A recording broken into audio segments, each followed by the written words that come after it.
What is up, everybody? Spidey here, and as always, I hope you're having a marvelous day. You may see an absence of Manu, the 9.9 Newsstand. Don't worry, we traded up to Neo Cards and Comics. Neo, how's it going? What's up, Justin? How's it going? I'm doing well, man. Welcome to the Marvel Show.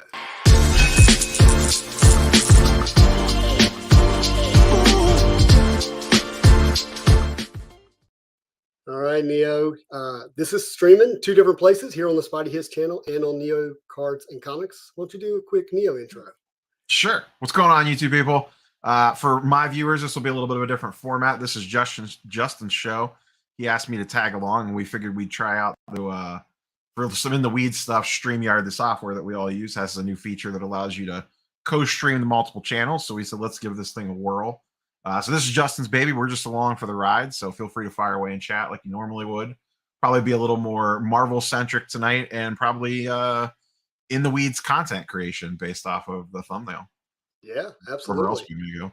In fact, with you, the way you sit in your chair, there we go. That's the right Okay, side. yeah, that'll work. It's because my camera's off to the side, but my main monitor's here. Yeah, awesome. Well, let's say hello to a couple of people. We got True Blue Collectibles. What is up, my friend? He's been here since 12 minutes before we started. Interglobal, how's it going? We got Sydney. That's my buddy Sid. Now, do you know Andrew? You've seen him in the chat here, I think. Yeah, I think I've seen the name. The name looks familiar. Man, amazing Instagram account. He showed a comic book today that had an uncut sheet of 90MU in the comic book. I think it's might be the Diamond promotion that goes in the comics. It's really pretty cool. We got Milfy, who just got an incredible SpiderMan card. He got the Marvel Beginnings hologram. If you haven't seen it, it's just one of the best looking SpiderMan cards. Collector's Dream, is that from your channel? Yeah, you could tell it's got a little link next to it. In the StreamYard chat. You see how that's got that little symbol? I see that. Well, hey, Collector's Dream, welcome to the Marvel Show. Hump D's, what's up? Brittany's here. Hey, Miss Brittany. Swami.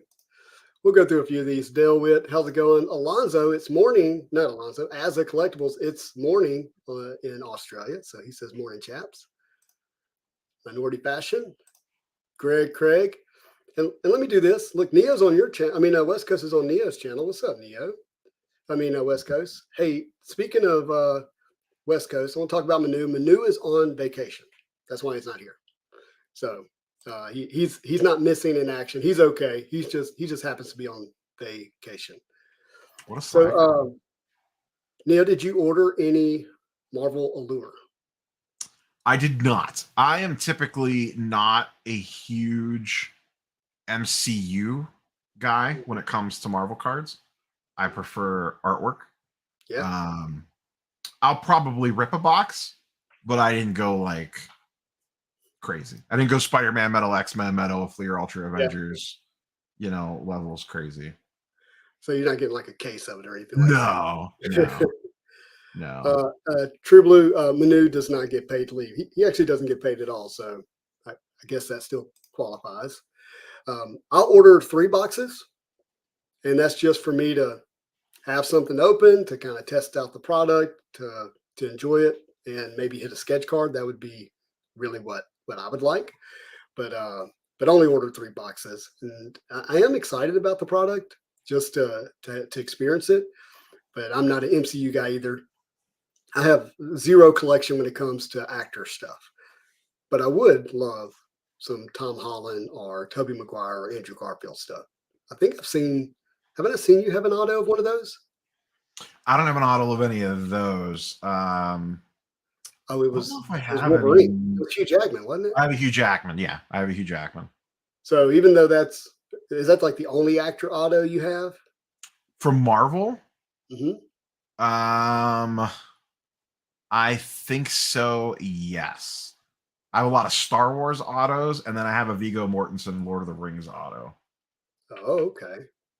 That's technically my wife's. I got her that for Christmas. She's a big fan of Aragorn in the Lord of the Rings. Is it, man? Yeah. Aragorn, Return of the King. That's great stuff. Does Allure have autos at all, or is it just Allure? Yeah, it does it? Or does it? Allure has autos. Oh, okay. Yeah, that's probably the big hit. Is the autos. And I haven't gone through. I might could pull that up here in a second. I haven't gone I through. wouldn't mind an Elizabeth Olsen at some point in time. I thought about getting one from the most recent Scarlet Witch TV show release, but they just sell for so much. You could get like the Black Diamond ones for cheaper almost. Are you serious? Yeah, or some of the older like the Infinity War ones, and like there's that vertical one. Uh-huh. Like that goes for less than some of the ones from WandaVision, from the WandaVision set. That just doesn't make sense to me. I think it's just because it's the new hotness. That's all. Yeah, Black Diamond. I mean, that's the first introduction of Black Diamond in Marvel cards or MCU product, and it's like the highest end, of MCU products. So to me, it would make more sense to have an earlier, older signature on a higher end product. But maybe Don't try to figure out the price of collectibles. Okay. Yeah. What do I know, anyways? But yeah, there are autos in here. Let's see if we can get to an actor list. The biggest one that I'm chasing right now on the actor side, which I keep waiting. This is another one. It came out way too expensive, and they have come down a little bit. I do want a Haley Steinfeld from Into the Spider-Verse. Yeah, that's a good one. And I wonder if she's in here because she could be for Kate Bishop. Yeah, for Kate Bishop. Oh yeah, they're okay. They're all right. I haven't dug into this checklist that hard yet. Yeah, I'm looking at this updated checklist that released, I believe, last week for the first time right here with you guys. I like this card. That's a good looking card. With Karen. Paul Bettany, he seems to sign a lot. Yeah, he's in a lot of Star Wars product too. Yeah, I didn't think about that because he was in Solo? Yeah, he was in Solo. He was the villain in Solo. That's a good looking Iron Man card. Even though it is MCU, it still looks great. And there's our sketch cards. All right, here are the hits. One hit, which is either going to be an autograph, sketch card, or steel parallel, Infinity Stone, or printing plate per box. And then That's weird rare wording on that. One super rare or numbered parallel. So basically one short print, I guess, or numbered parallel. Oh no, because then there's 8 SPs after that. I don't know what that seems like weird. Yeah, it does. And then 5 inserts, which are Nemesis character posters and or movie posters. I imagine those are just unnumbered, not hard numbered. Not like they don't have a number for the set, but hard numbered inserts. Box looks good. Yeah, I think it'll be fun. I should have that by the end of the week, and if so, Saturday morning that'll likely be what I open for Saturday morning Marvel cards. Yeah, I imagine I probably won't get mine till next week. If I get a box, I will 100% open it. Yeah. Let's see. Dave says, "How's the chat is alive?" I didn't know I was on Neo's channel. Oh, well, now it's not showing the link. So what do I know, right? Manu looks different without a hat. True. So it's amazing. Like, glasses just make you into a disguise, right? Yeah.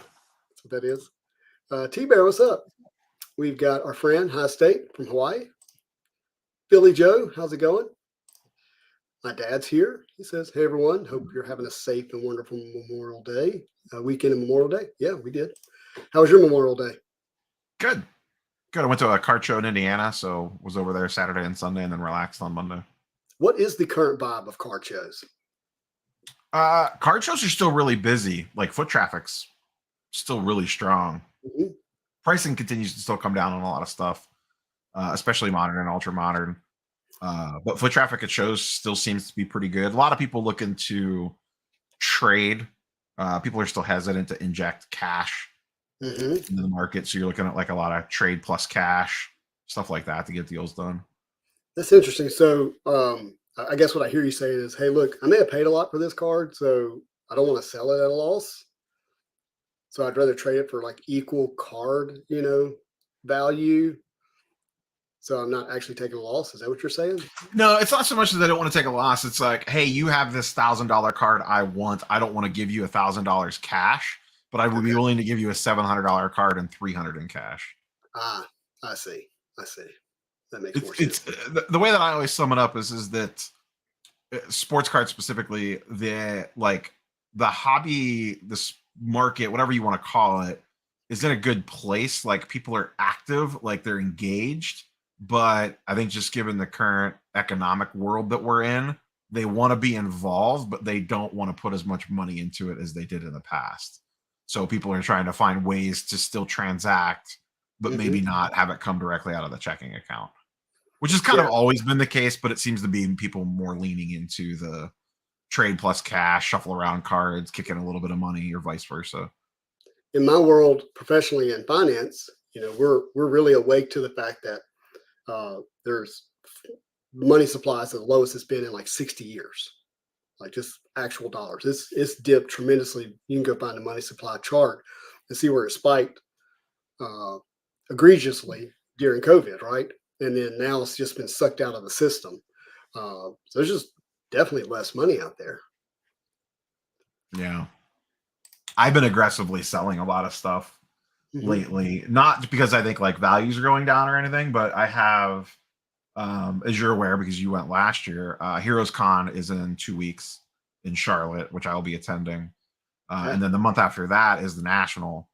So I've been really, I go through these modes every once in a while where it's like, I just need to sit down and go through this stuff. And like, do I really want this in the case? Or would I rather have the, I don't know, $500 to take to Heroes Con or to the National, over the next 60 days and get something that I might truly actually want to add to the PC. And last year you picked up some nice stuff at Heroes Con. It was remembering Yeah, the book I that you picked were. up the big one was an X-Men 4, first appearance of Scarlet Witch. And I picked up 266, first appearance of Gambit.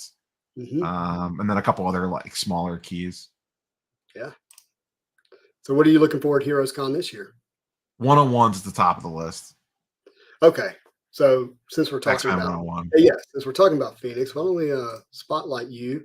Oh yeah, you want the statue view back there? Look at that, guys. That's incredible. So tell us about this Dark Phoenix and where you got it. That's the XM Studios 1 in 10 scale. The lighting is my add-on. I put a little LED light behind it, and I have a little remote to control it with. There's a regular version that doesn't have the Phoenix Force behind her. But of course, if you're going to buy one, pay the extra couple $100 and get the deluxe with the massive Phoenix. That's the first statue I've ever bought, and I feel like it is a very slippery slope to go back there. And then I have the X-Men from the Jim Lee set in a CGC 9.5. What a great car over there. And then I have, it's not complete, which is what I want to work on from Heroes Con. That's a couple books from the Dark Phoenix run. So obviously the theme here is Dark Phoenix, but tell me about your fandom with Dark Phoenix. I didn't realize it was that significant.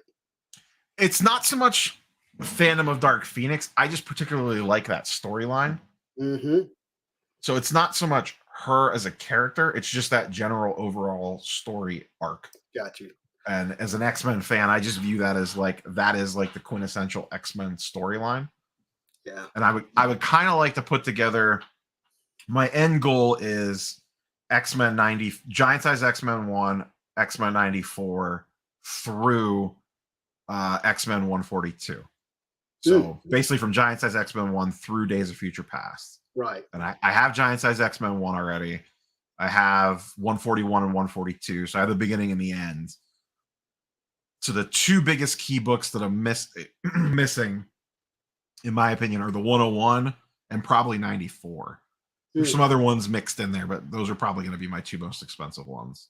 So, but I want to take it in chunks. So I got Days of Future Past knocked out.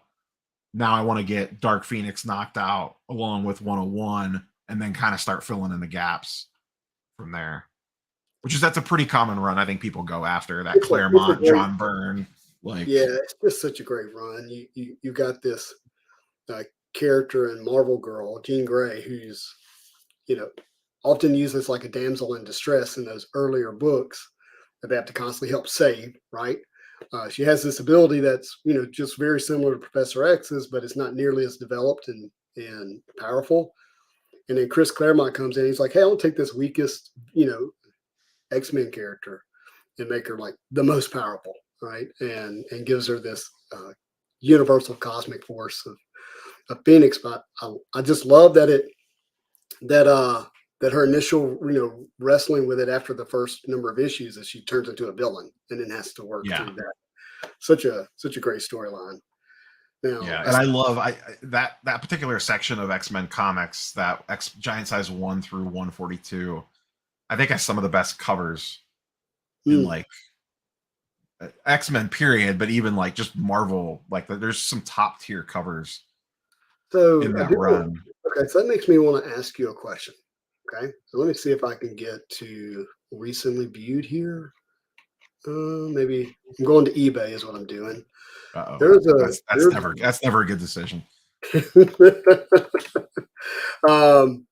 There's a Dark Phoenix that's going down right now from 2015.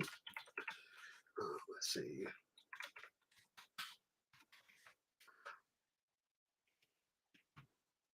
A friend of mine just sent this to me. Because you collect a lot of her cards, right? Well, that's actually not true. I only do the X-Men Metal. Okay. I will pick up periodically one or two here and there, but honestly, my hyper focus is X-Men Metal. So like I don't have any of this version of Dark Phoenix from 2015. I've had opportunities in the past to pick it up, but it's at 37 minutes. But I'm bringing this up because do you like this cover, this version where she's like feels like a giant coming off the cover? I mean, it's fine. It's not my preferred version. Mm-hmm. Mm-hmm. We got down here. We got sketches. Yeah, there's the red. It does look way better in the red. Looks really good in the red. It does. And then if you're not looking at the PMG, you can see the outline, but Wolverine is back here. Iron Man. Can't remember who else is in the photo there, but yeah. Ghost Rider. Oh Lord, have mercy. Yeah, so that one's ended in 30 something minutes. But when it comes to cards, I mostly go after Gwen stuff. Gwen, did you pick up any of the Panini cards that came out recently that like they had sketches and that was the quote one of one, and then they would do, printed versions of that sketch and number them. You know what I'm talking about? Mm-mm. I don't know much about it. Are they from overseas or something? Yeah, it was overseas. That's probably why I didn't notice them.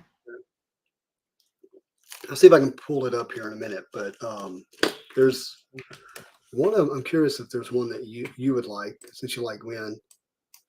Let's see.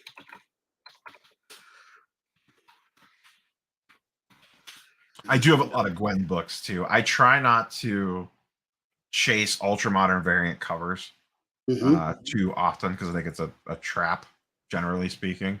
But I'm a sucker for a good Gwen cover. This is what that card looks like. Oh, okay. And I feel like I've seen the image before. Like this one's numbered 5 out of 25. But is that out of a sticker set or is it out of a regular set? What is this out of?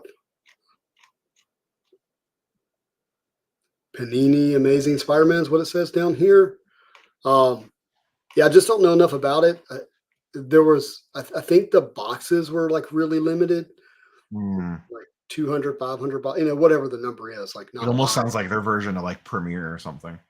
Yeah, and you would get these numbered cards out of it. But here's the thing, like, see how this has. Let's see if they say what color. I think they're calling this pink.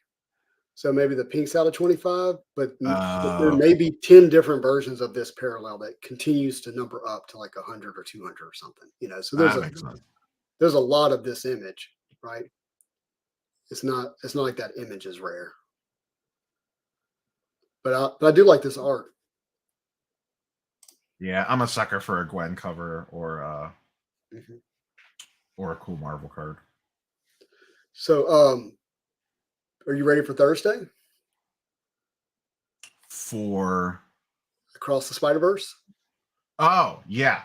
Sorry, I wasn't even thinking about that. Yeah, because Yeah. my wife's not. My wife works on Thursday, so we're probably not going to see it till the weekend. So I'm like, wait, what's Thursday? Oh, sorry. Yeah. Yeah, Yeah. Obviously, Gwen's going to play a pivotal role in that movie, but I'm hearing really good early reviews. the trailers look really good for it. I think one of the reviews I heard said that it's literally a work of art as a movie. I mean, the first one was like breathtaking on multiple different levels. Yeah, watching it recently just had me appreciate the story even more and how well it's done. But to see how they're going to incorporate all these different Spider-Mans and women's from these verses all into one movie, it's going to be interesting. Yeah, I wonder how much screen time everyone's gonna like. Just knowing the comic book spec market the way that I do, they're probably gonna have like a heart attack because every Spider-Man ever is gonna appear for like 15 seconds or less. Well, here's the thing. By the time you find out, it's going to be too late. It's already too late because someone, yeah. Yeah, you would have that's when you would have already, sold, kind of thing. I had Swaggle House on, which I know you know him as well. Oh yeah. About a week and a half ago, and we were talking. I don't think it's actually they made the live or the video. I think it was just afterwards when we were just BSing, and we were just talking about like, I wonder how much of, I don't want to say like a cottage industry, but like there are certain people that have to know what's coming way before everybody else. Yeah. Like way before everybody else, and not even like executive level people, like just artists that have to like get going on like, graphics and CGI and whatever for these movies and shows. Like, I wonder how many of those people from the Disney machine dabble in comic speculation. Like, oh, I know that, Kang's coming, 3 years ago.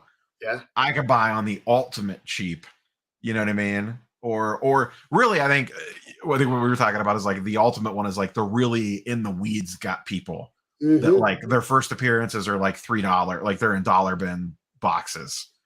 Yeah, like people and you could go grab that stuff up right? super cheap, super early, and then when the announcement comes, you turn a $1 book into a $15 book. Like there has to be people that do that have that insider knowledge, and just hey, whatever. I guess that's like an extra Christmas bonus for being overworked by the Disney mega corporation on cranking out CGI content or whatever they have to do. But are you saying that's a work perk? Is that what you're saying? Sure, we all have them to some degree or another. Yeah, I guess so. I don't know. It's obviously I think there could be an advantage to it, but I don't really understand spec buying comic books because of the movies personally. Like it's one of those things where if it's a book I want, the movie's not really influencing me. Like it's a character I already love or don't love, or a cover I already like or don't like, or a storyline I'm already attracted to. However, if it's if the movie like spurns that, like I watch the Into the Spider-Verse and I see a character and I fall in love with it, well that's different, to me. Yeah. But there's just been so few of that for me personally. I don't understand it. I could see, like, I'll give a recent example. Kate Bishop was a character that I never really cared about, but after watching the show, I'm like, I wouldn't mind having her first appearance. Like, I really liked Haley Steinfeld. I thought she was really funny. Her and Yelena, like, playing off of each other in that show were hilarious. Like, I had a new appreciation for that character, and I never read the comic book beforehand. So I was now suddenly, I didn't buy one, but I was suddenly interested in glancing at, like, her first appearance or cool covers of her. So I think that just naturally drives demand, not even from necessarily a spec perspective. Yeah, but you're not buying it to flip it at that point, like you're speccing. Correct. But we don't know that everyone that's buying the book isn't necessarily buying it to flip. Yeah. It's like, surprise, Silver Surfer's coming eventually. Yeah. Like, guess what, guys? The X-Men are coming to the MCU at some point in time. You don't need some talking head to tell you that. Like it's inevitable. But we all know, like, if Jubilee shows up, if we see a yellow jacket in the corner of a trailer, that whatever I'm blanking on the Yeah. number of that book right now is going to go to, will jump 30% overnight. Yeah, well, yeah, but don't buy that book. It doesn't have Jubilee on it. It's got Storm and whoever else. Bad cover. Yeah, it's like Storm Rogue. They're in the mall shopping. Yeah, not a great cover. That cover and the first appearance of Sinister, they did dirty on the covers. And Rogue. The first Rogue is really bad. Right. Oh, yeah, the Rogue is. But I don't think they had any. Yeah, 244. Idea. Thanks, Marvelous. I don't think they had any idea the character of that. No, Rogue. I would love the first appearance of Rogue too, and I just have no desire to buy it because I just don't want to display it. To me, a big reason to buy it. I mean, you have them on the wall behind you. Like they just make such great display pieces. They do. I'll switch mine out and theme them behind me like different. Like right now, I have all the Dark Phoenix stuff back there, because I got the statue. But every once in a while, I'll take those all out and put all Spider-Man stuff in there. Awesome. Speaking of great displays, hey everybody, we got Tom here. Hello, what's up, Tom? How's it going?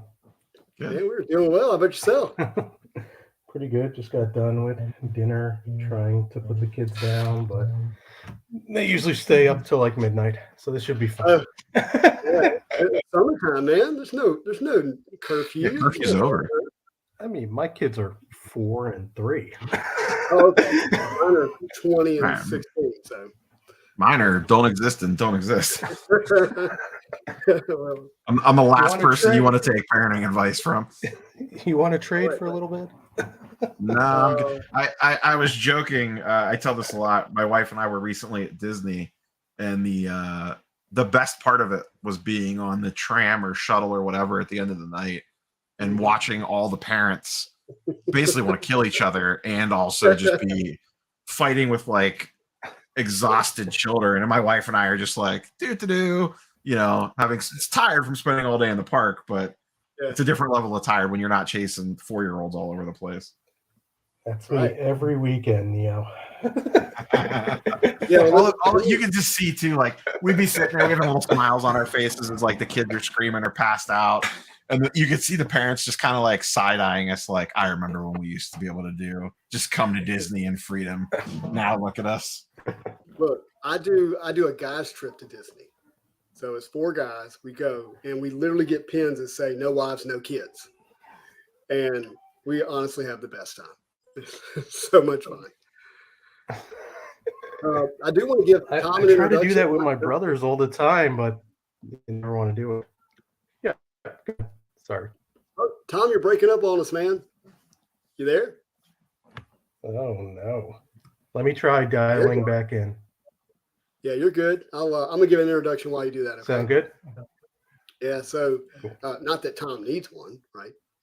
Pancake Analytics, Tom does, cons. Got your Instagram channel. Instagram page has like 30,000 followers on it. You cover analytics and trading cards, but it's across, collectibles, whether it's Pokemon sports, Marvel. Is it just TCGs in general? Is it beyond Pokemon? Yeah, it goes beyond Pokemon. It really just depends on what the convention decides on going with. Always try to throw collectibles into a deck when I can. But yeah. And I've been noticing more from your channel on Instagram that you have you have like a trading card index on Card Ladder. Is that right? Yeah. On a Card Ladder, it covers 5 different TCGs. So we cover Dragon Ball Super, Magic the Gathering, MetaZoo, Pokemon. Obviously, you got to throw it in there if you want a fair market representation.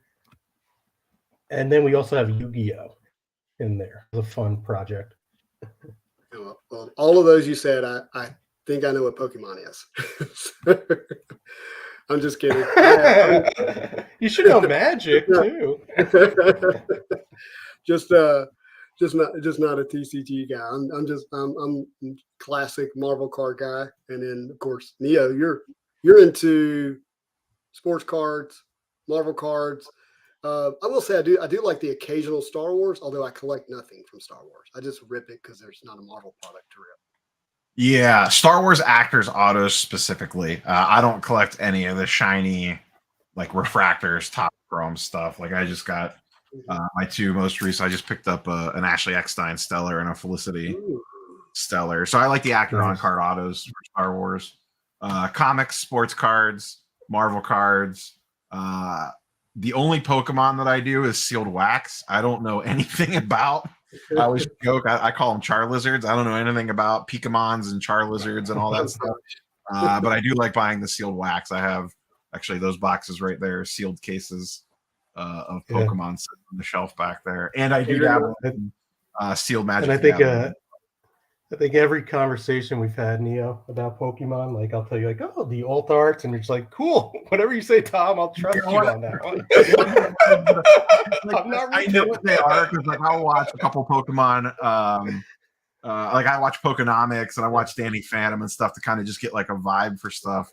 So, like, I understand that those are words associated with cards, but you could like test me and flash them on the screen, and I wouldn't be able to pick one out from another They're one. exactly the same.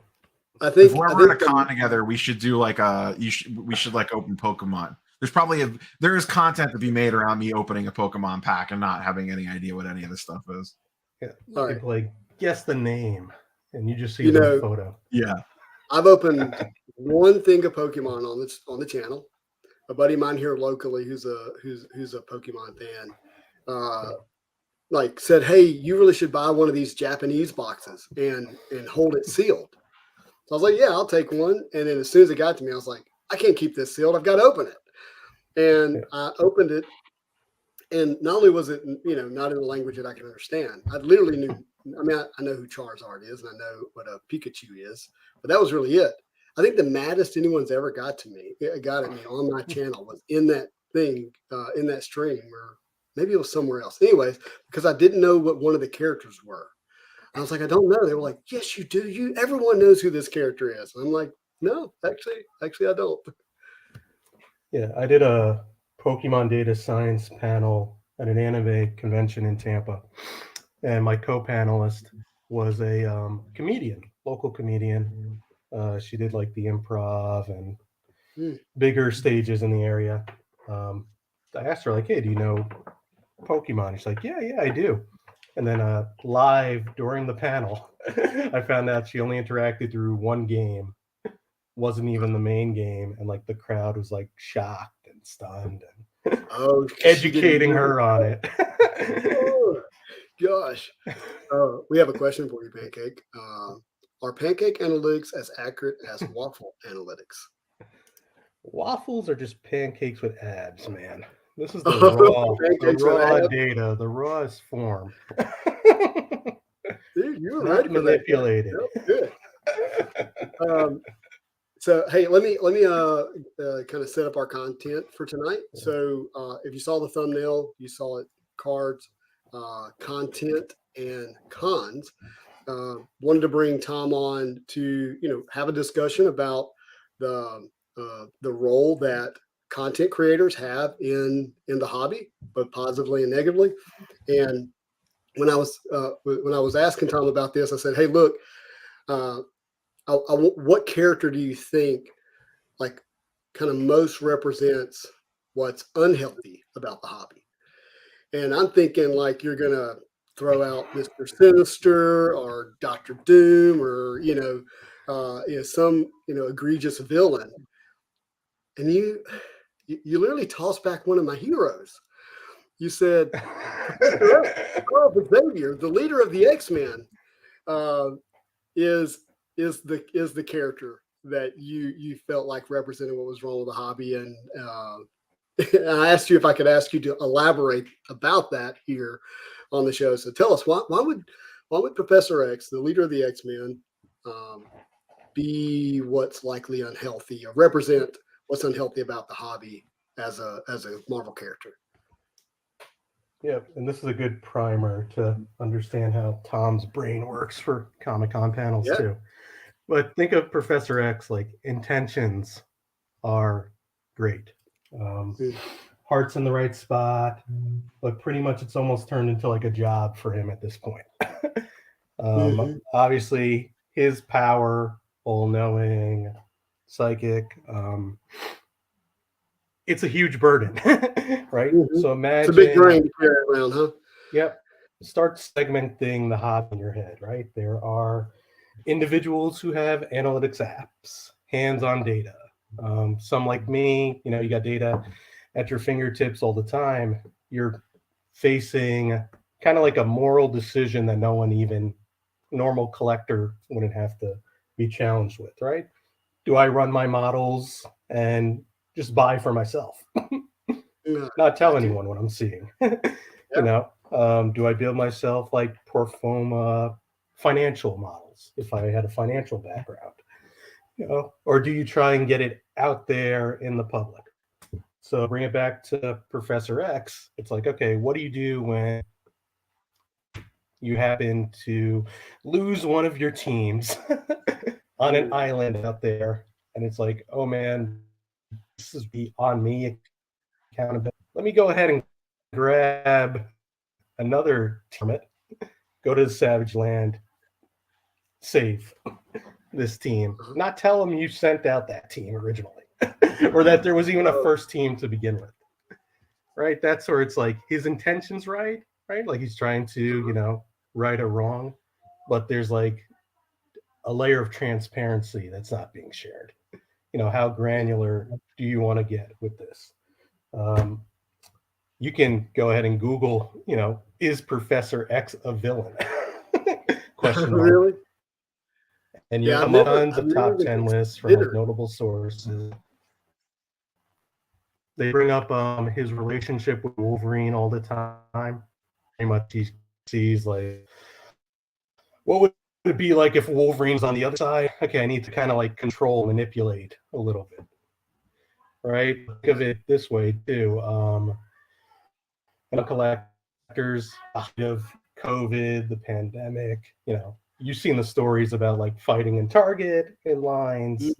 It's collectors all convince themselves where, I should buy it up. So it's in good hands over here, not the flippers or, everyone's a flipper when you want a hobby to pay for itself. So once again, it's like, all right, this mutant power, control it, or you think you're doing good, but hindsight could be pretty bad, or at least perceived by others as like, come on, why didn't you do something more? Or, why didn't you tell that this was out there? And I'm sure like as you continue to create content, build up your X-Men team or start doing some missions, all of a sudden there's these expectations thrown at you. And it's like, whoa, I just wanted to film a video. X-Men just, Professor X wanted to help kids. And all of a sudden it's, now I'm running this government team and, I'm on the other side of a coin in this mutant race battle. Yeah. And hey, unfortunately, you did cut up quite a bit, but I think I got the gist of what you're saying. I want to repeat what I heard, and then you just tell me if I missed it in the audio breaking back up. So you got Professor X who has these really, really good intentions. He has a heart to do good. And so he forms this team, and it ends up putting them in harm's way. So he's like, well, I still want to do good. So he forms a second team and then kind of puts them in harm's way without telling them what happened to the first team. And then you mentioned, something related to Wolverine and like mind control. I think it's what I heard you say. But ultimately what's happened is he's creating these unintended consequences where he's doing good, but it's the ripple effects may be more negative than the positive that he intended to create. In that the parallel to unhealthy aspects of the hobby is that you could have a content creator that's has these good intentions, but what it creates outside of the content, the ripple effects is more negative than the positive that it's creating. Is that right? Did I hear that correctly? Yep, exactly.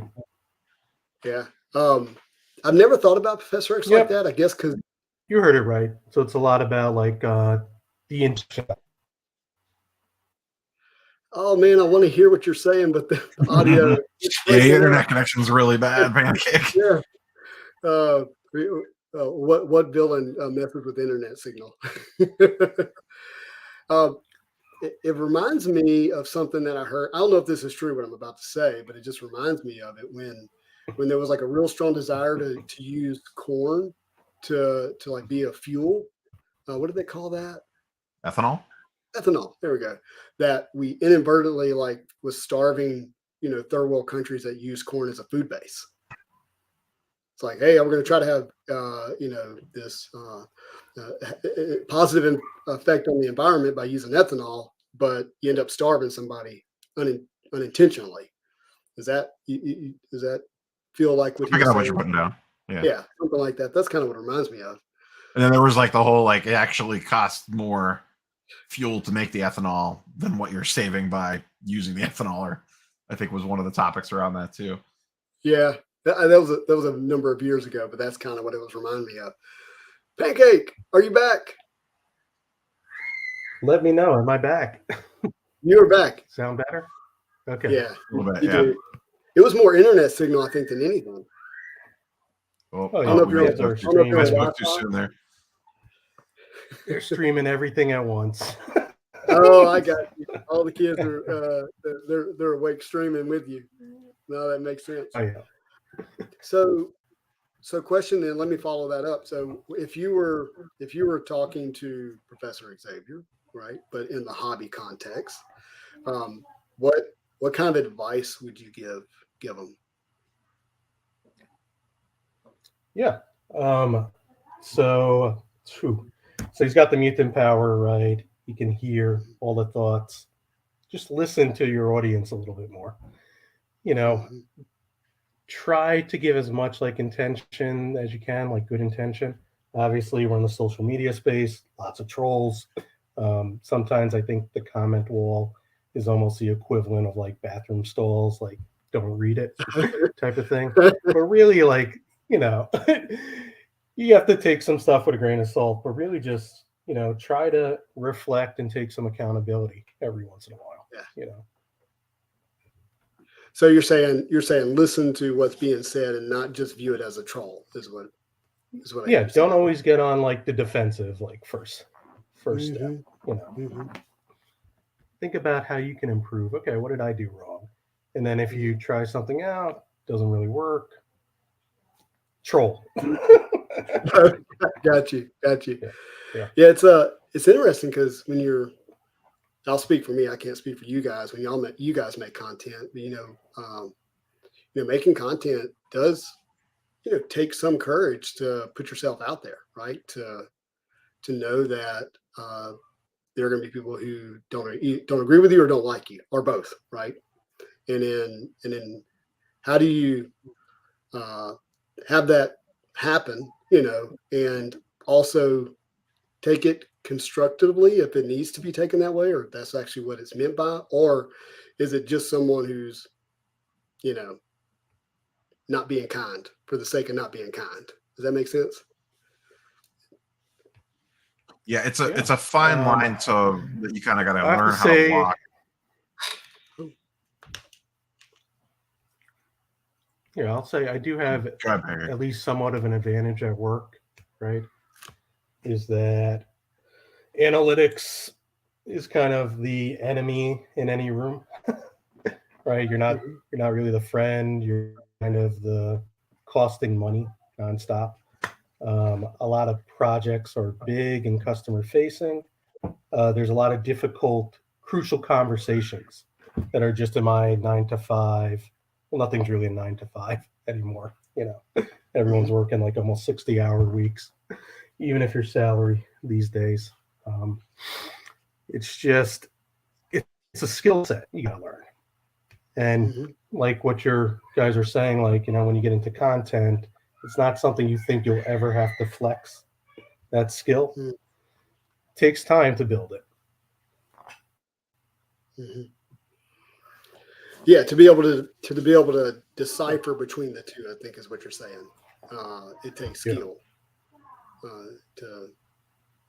to read something, and how do you, in a way, take it personally, but not take it personally.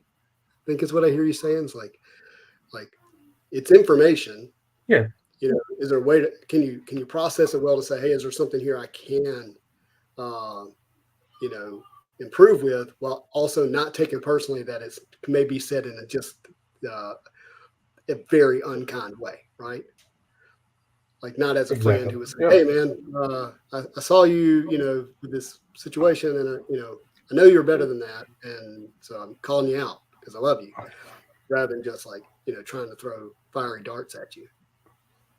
Yeah. And sometimes, it's you could build a friendship level, coworker type level business relationship, and you got to be honest with each other on actions, right? Mm-hmm.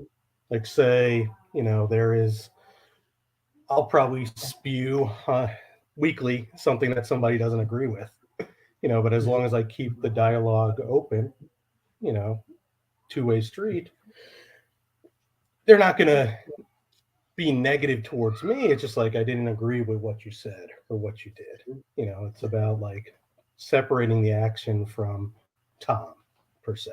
Mm-hmm. Yeah. So is there any other advice that you would give, say, the Professor X in this example, right, that you were describing? So listen to your viewers, listen to the comments, don't take them personally, but absorb how you can improve from it. What would be second? Yeah, lead by example. And Mhm. leadership, right? Several different definitions around it, but to me, it is really empowering others, setting the example as this is what good looks like. Mhm. You don't always have to be direct and critical to be a leader, right? I'm sure everyone's seen the graphics where it's like Egyptian times and it says like good leader versus bad leader, and it's the good leader is the guy who's rowing the boat with everyone. The bad leader is the one that's just like sitting back and Yeah. dishing out. So from a content standpoint, curious, like at work, I know, like for me personally, like I know what it means to jump into the trenches, as a Yeah, leader with my yeah, people. From a content standpoint, what would that be like? yeah. I try to do it at least a couple times a week. Neil's got in one of it one time. I dropped in his DM, and I really did like one of his videos he was doing. I think it was the non-sports update, and I gave him Yeah. like unsolicited advice. I told him Uh-huh. like this is unsolicited, but this is how I would have handled it. Like, oh, here's like incrementality, and just kind of went off on a Tom rant with him, and he took it well. you know, Yeah. it's just you're left with choices, right? Like I could have like commented on his video and been like, "Oh, this Mhm. is garbage. This is awful. I would have never presented like it." Or reached out to somebody and just be like, "Hey, here's how I would do it." And then I try to at least put that in practice in my own too. Um, Neo might know because you lean more to like sports sometimes. Luca Tiger Bronze, that podcast. Like Mhm. I've zoomed with, he's no longer a part of it, or behind the scenes Goldberg. And we had like an open, crucial conversation. I was just telling him like, you guys cover like so much in an episode. It's like you should try to lead off with, here's what we're going to talk about. Mhm. Whether you do it live in the show or come back and edit it later, and then also wrap up with what you guys talked about. Mhm. Because it's like 2 minutes into it, I'm already lost. Oh gosh. What So, about what about advice for content that from an intention standpoint, like going back to the Professor X analogy, that is actually designed or intended. Let me say intended because maybe the design doesn't work, but the intention is to be more entertainment, meant to be less about here's what you should or shouldn't do. Kind of I'm here to advise you kind of content, but more of just entertainment. yep. Um, Disclaimers. If you don't want to say the disclaimer, like if you have StreamYard, right? Like we could put a banner at the bottom. So like give for me an example of entertainment. give me an example of a disclaimer. Like, what do you're Yeah. saying this is for Yeah. entertainment purposes only? Like, that's what you mean? Yeah, I can use times where I've used disclaimers. So when I start, I do a monthly forecast Mhm. video off of card ladder indexes. Mhm. So I have this very long paragraph that I just typed up. I had Yeah. card ladder look at it, approve of it too, and it's just all disclaimers, disclosures. And I talk about like, I don't work for card ladder. I don't receive any payments. I don't even get a free subscription from them. It's like, Yeah. but here's why I'm using it because, I would segment and do this. I didn't develop the indexes at the time. I didn't develop the TCG yet. Yeah. I don't forecast off of that one because there's too much biases, right? So just assumptions. Think of it as almost like, and this is once again like I have an unfair advantage. Think of like a statistical assumption where it's like, if any of these break, then just toss the video out the window. Right? So it's like, hey, if I did work for Card Ladder, don't pay attention. Right. Stuff like right. that. Right? Yeah. So So if you're doing an entertainment only video, right? Mhm. Just have somewhere in there entertainment purposes only. Mhm. So that people don't think it's like financial advice or So, question for you, Yeah. and maybe this is a disclaimer I can improve upon. Like when I go to open up a box of cards, I'm very intentional in saying, "Hey, look, when the seal is broken, the value is gone. All that's left is a good time." That's the only thing we're guaranteed. Yeah. Is that clear enough of a disclaimer, or you think like there should be like something more on top of something on something like that? I think that's pretty clear. If you didn't get clear enough, right, somebody will hit you in the comments. Like I did my first, I did a Disney box opening video. Uh-huh. And I didn't disclose like where I got the box from because I already disclosed it on Instagram. And Yeah. somebody commented like, way to go, like not telling us where your like supplier is. Oh my gosh. So I commented in it. I was like, it's on Instagram, but here's the name. You can reach out to them. And then they're like, oh, thank you very much. So should I go back to my Disney video and say my supplier was Tom at Pancake Analytics for my Yes. Disney boxes? And then they can message you and ask who your supplier was? Yep, exactly. You got to lay it all out. I mean, most of the time it's Dave and Adams, guys. Yeah. Or Steel City. Yeah. Oh, goodness gracious. I think I may have said I got it from a friend, but I don't know that I went like deeper than that. Oh no, I get all the flack for that Disney set. Sometimes it's good, sometimes it's on the more of the negative side, but it's always a good discussion. Like someone dropped in my DMs and just said like, oh, just to let you know, no one started talking about the Disney set until you did 2 weeks ago. I was like, oh, cool, glad I could share it with people. Would you have done any of that differently? Like once, now we're on the other side of, well, I don't know what it all is, but whatever the Disney thing is, like, would you do something different? Yeah, I mean, I think I'm pretty out there with how much I appreciate Disney, collect Disney. Mm-hmm. Mostly, I think if you looked at my page, though, it's probably like 20% Disney. Like, take out the recency bias.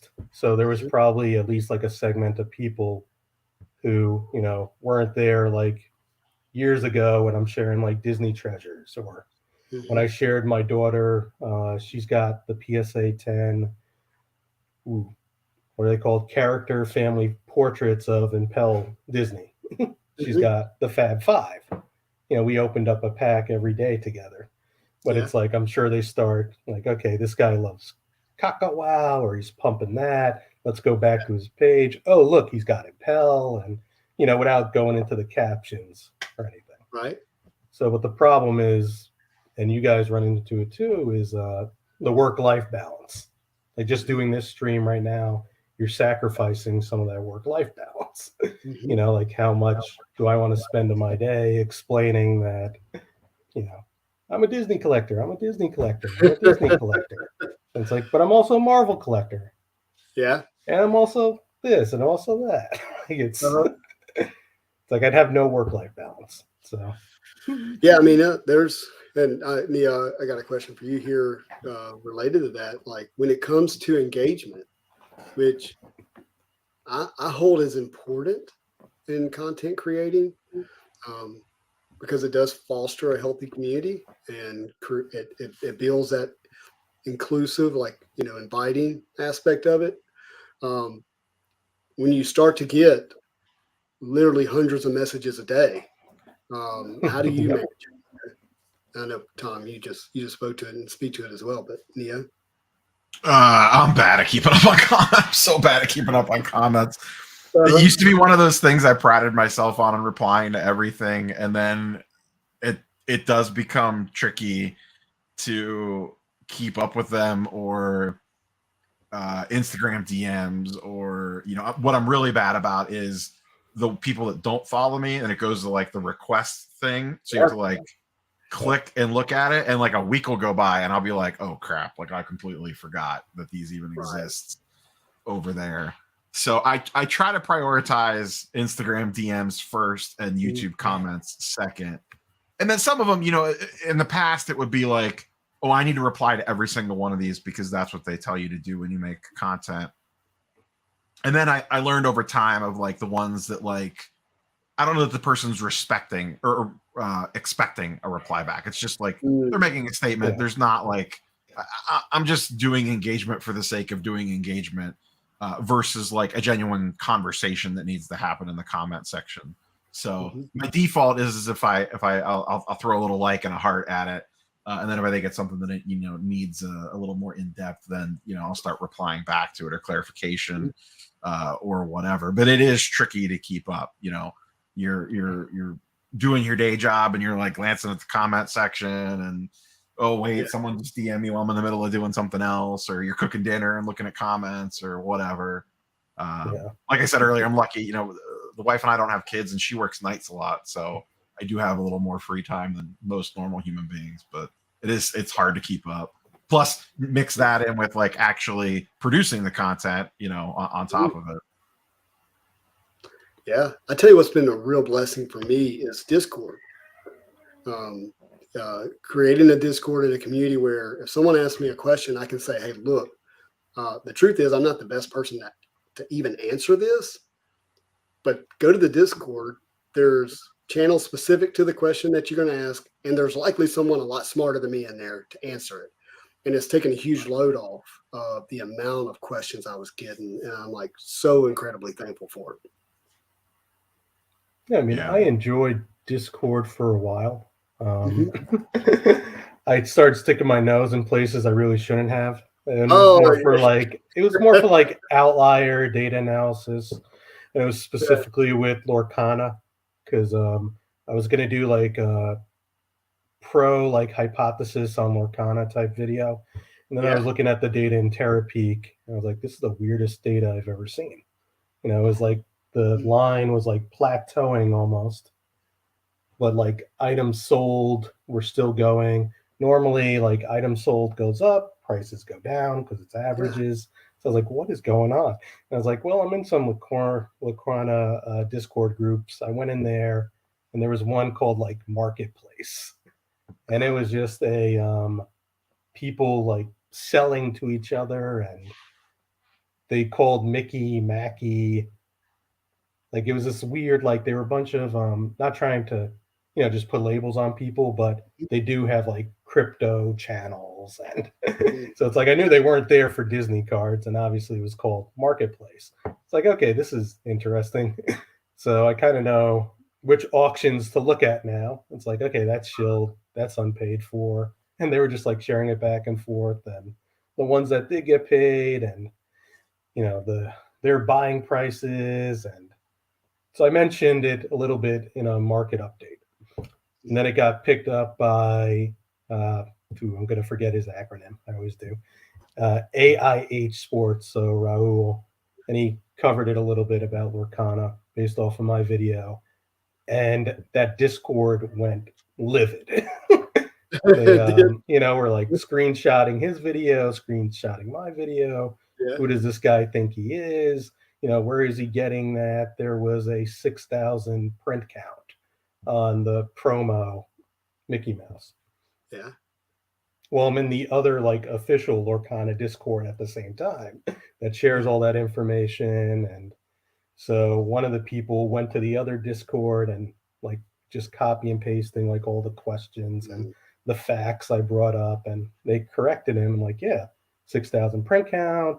Here was the initial price of the Chromium set, and the guy got kicked out of the fan, like the official one, because of bad language after that. And but he had egg on his face, had to go back to the marketplace. I'm like, yeah, unfortunately, everything lines up. I tell you, it's a sweet community in the Spidey Hits Marvel Card Discord. Yeah, I liked yours. What was it? Especially the character collector channel was fun. Yeah. Like that was the first time like I could set up like all the ghost spiders and like kind of like a reason to do it. I have no clue how to like actually display them. I just have them like in a little case right now. But it was like a fun You're just so used to displaying sealed product, these loose cards. You don't even know what to do with them, right? I mean, I've been trying it lately. I don't have any stands or anything, so recommendations would be great. But then it's like, man, I don't have room with all the sealed. The only one that I think it's cool that I set up right was you can see the Infinity Gauntlet, like the legends in the background. And then I have the EPAC achievement Infinity Gems. Yeah. And I just have them like standing all around it, but I don't have them in stands. Like if my kids ever open the door, those are falling down. If you go to Amazon, I don't know, I said eBay, but if you go to Amazon, you can search like jewelry displays, stands, and it'll give you like all these different acrylic options that you can then use potentially to display cards on. I think is a good option. Nia, do you display cards much? I know you got some individual single ones out there, but yeah, if you can't see it, but if I flip my camera around, I mean, anytime I do a box opening, I have a whole line of cards on the back of my desk right below my monitor. I just use they fall over a lot, but these are on Amazon for a couple bucks. You can get like a 10-pack of them or whatever. Yeah, those are my favorite. There. The card just sits in there. Mm-hmm. That's how they're displayed on my desk. They don't, like I said, if I bump my desk really hard, some of them would probably fall over, but they generally do a good job. There are better, more premium versions, but I switch my cards out a lot. Same thing with like I was talking about with the comics, like I'll kind of theme things or put all Star Wars stuff out, or if I'm doing a Marvel box opening, put a bunch of Marvel stuff out, just kind of depending on what I'm in the mood for. Show you this. Where'd it go? Here they are. So I get on Instagram like a week ago, and I noticed that this card is being used in an ad. And it's like my actual CGC 10, Joe Jesco SpiderMan, Gold Web SpiderMan.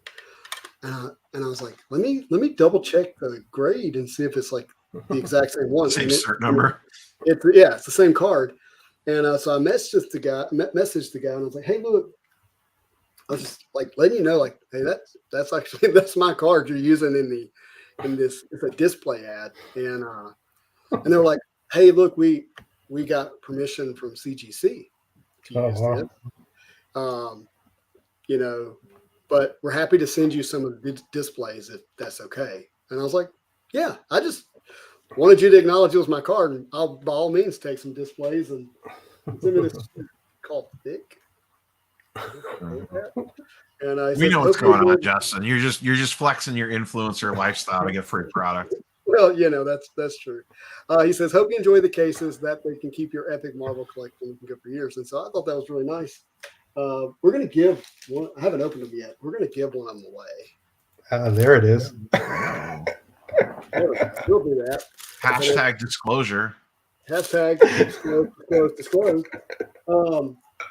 Yeah. I don't know. They're called Phantom Display. Let's do hashtag pancake.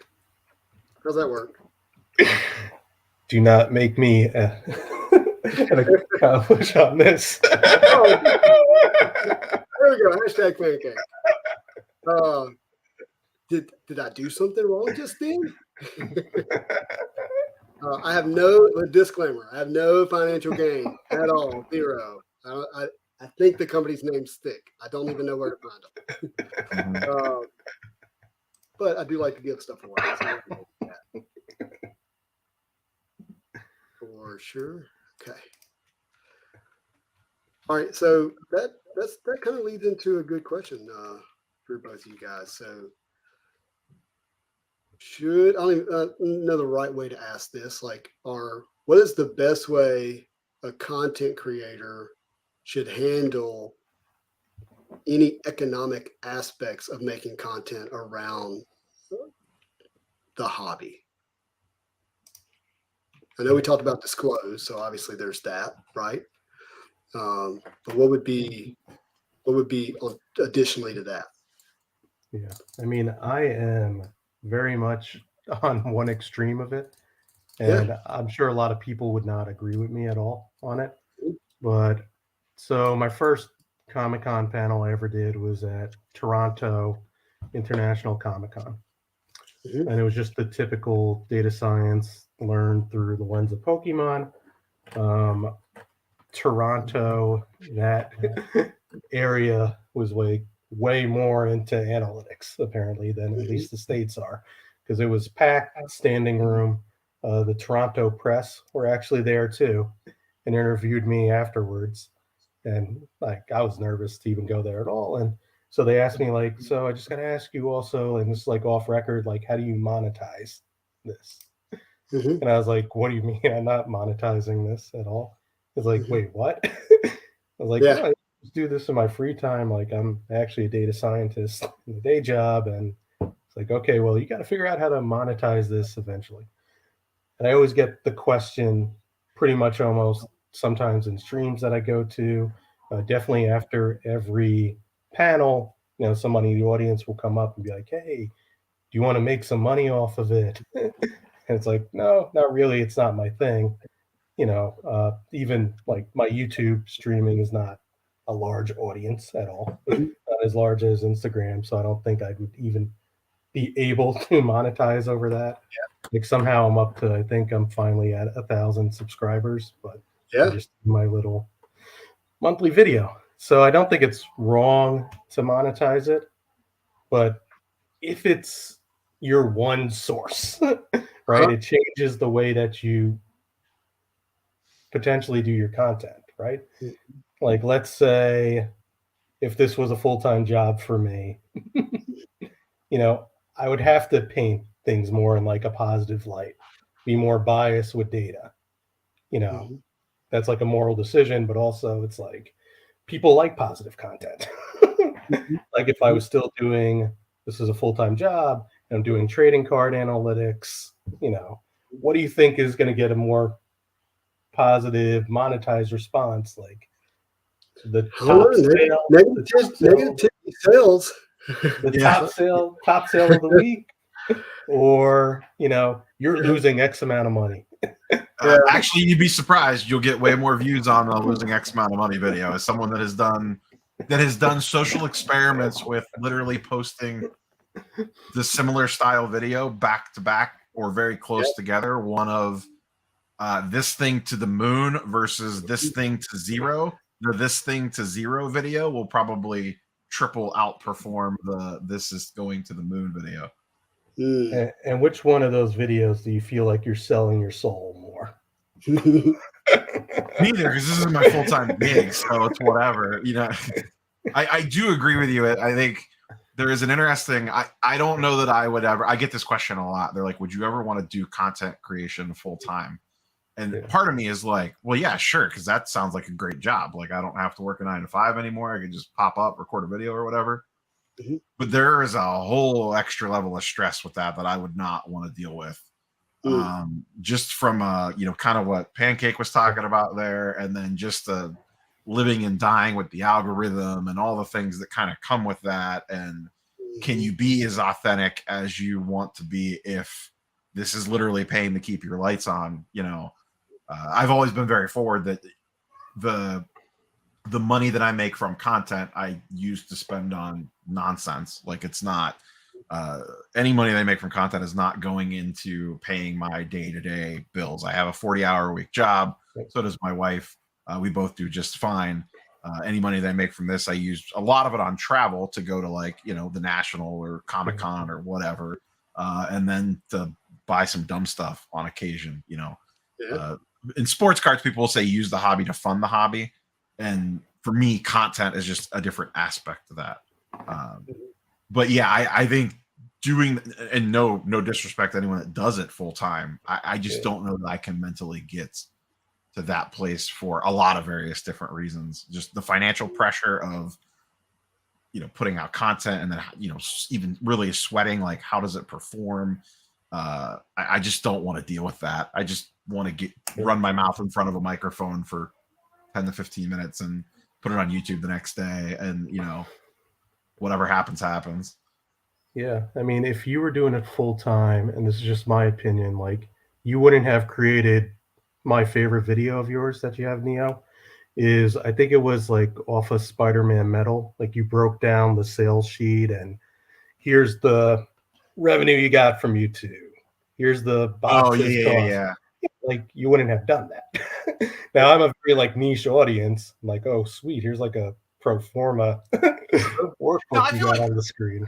I mean, I feel like that's a video that I would still do regardless, because honestly, a video like that's going to perform well. Like if you're looking at it from that aspect, from how is this video going to do on YouTube? That video is going to perform well. So if I was doing it full time, I think that's a video that I would do regardless. I think it more comes down to covering the, I don't want to say like the seedier aspect. Like, here's a video that if I was full time, maybe I think twice about doing it. I did one a week ago on Golden has a 1952 Willie Mays PSA 8 up for auction. It's a $250,000 card, probably. Yeah. The cert number is deactivated on it. If you look up the cert number for it, the cert number is deactivated. Do I do that video if this is my 40-hour-a-week job and I have industry connections or whatever that I need to keep up with, or maybe a potential sponsorship from Golden? So do I really want to make this video? You know, I think something like that is the type of stuff where it gets a little bit more, I don't want to say calling out, because I'm not calling them out. The point of that video was, hey, if you're buying high-end items, look the cert numbers up. And I was for I even DM'd Ken before the video even went up. I was like, hey, listen, this was, someone gave me a tip on this. I've researched it. I'm recording a video on it. You know, do you want to comment on it / whatever before the video goes up, to give them a fair shake? So it wasn't like an attack video at Golden, but if I have a Golden sponsorship, I'm probably taking a completely different version of that video, if I'm even making it at all. You know, and I have done sponsorship deals in the past. You know, I've worked with My Slabs. I don't like doing a lot of direct sponsorships, partially for that reason. I'll do affiliate stuff. You know, I have an eBay affiliate, I have a Market Movers affiliate, I have My Slabs affiliate, an Amazon affiliate. You know, click the link, sure, I get the 1% or whatever it is on occasion. And sometimes those do halfway decent, whatever. But I prefer to do stuff like that versus, hey, we would like to pay you X amount of money to promote our company or product. But that's just more my goal when I started the channel is I will not take a direct sponsorship unless it is something that I actively use. So My Slab I use all the time. I like Ken. I like what they're doing over there. I work with them for like 6 months to a year. I think that's the only, like, we will give you a check for a direct ad placement video that, or sponsor, that I've ever had on the channel. Plenty of affiliate stuff from those 4, but I think that's where it gets a little, where it changes your aspect on the content that you're making, is when you have direct sponsors. You know, Upper Deck sends me boxes, but I make sure that I disclose whenever they send me one that, hey, I did not purchase this box, or shout out to Upper Deck for sending it to me. But I've still been critical on Upper Deck of stuff since they've sent me that. And they even told me when we arranged that, they're like, hey, like, we like that you're authentic, don't stop doing that. You know, I've done a couple of videos with ComC, same thing. They're like, if you don't like something, don't be afraid to call it out. if there's something that you're seeing on the Sure. platform that you don't enjoy. If someone told me not to do that, I probably wouldn't work with them. But that's up to each individual content creator. Those are really tough decisions that you have to make. And I don't want to speak for everyone doing content, but a lot of us are just learning on the fly and kind of figuring this thing out because we didn't go to school for this. You know, it's You didn't go to content school? No, I did not go to YouTube school. Back in the 90s, that wasn't a thing. Yeah, I didn't have a computer during school for me, so I'm learning all kinds of stuff, right? It's I mean it's interesting because if you're talking to a young kid and you're like encouraging them, you're like, man, find that thing you love and make that your job, right?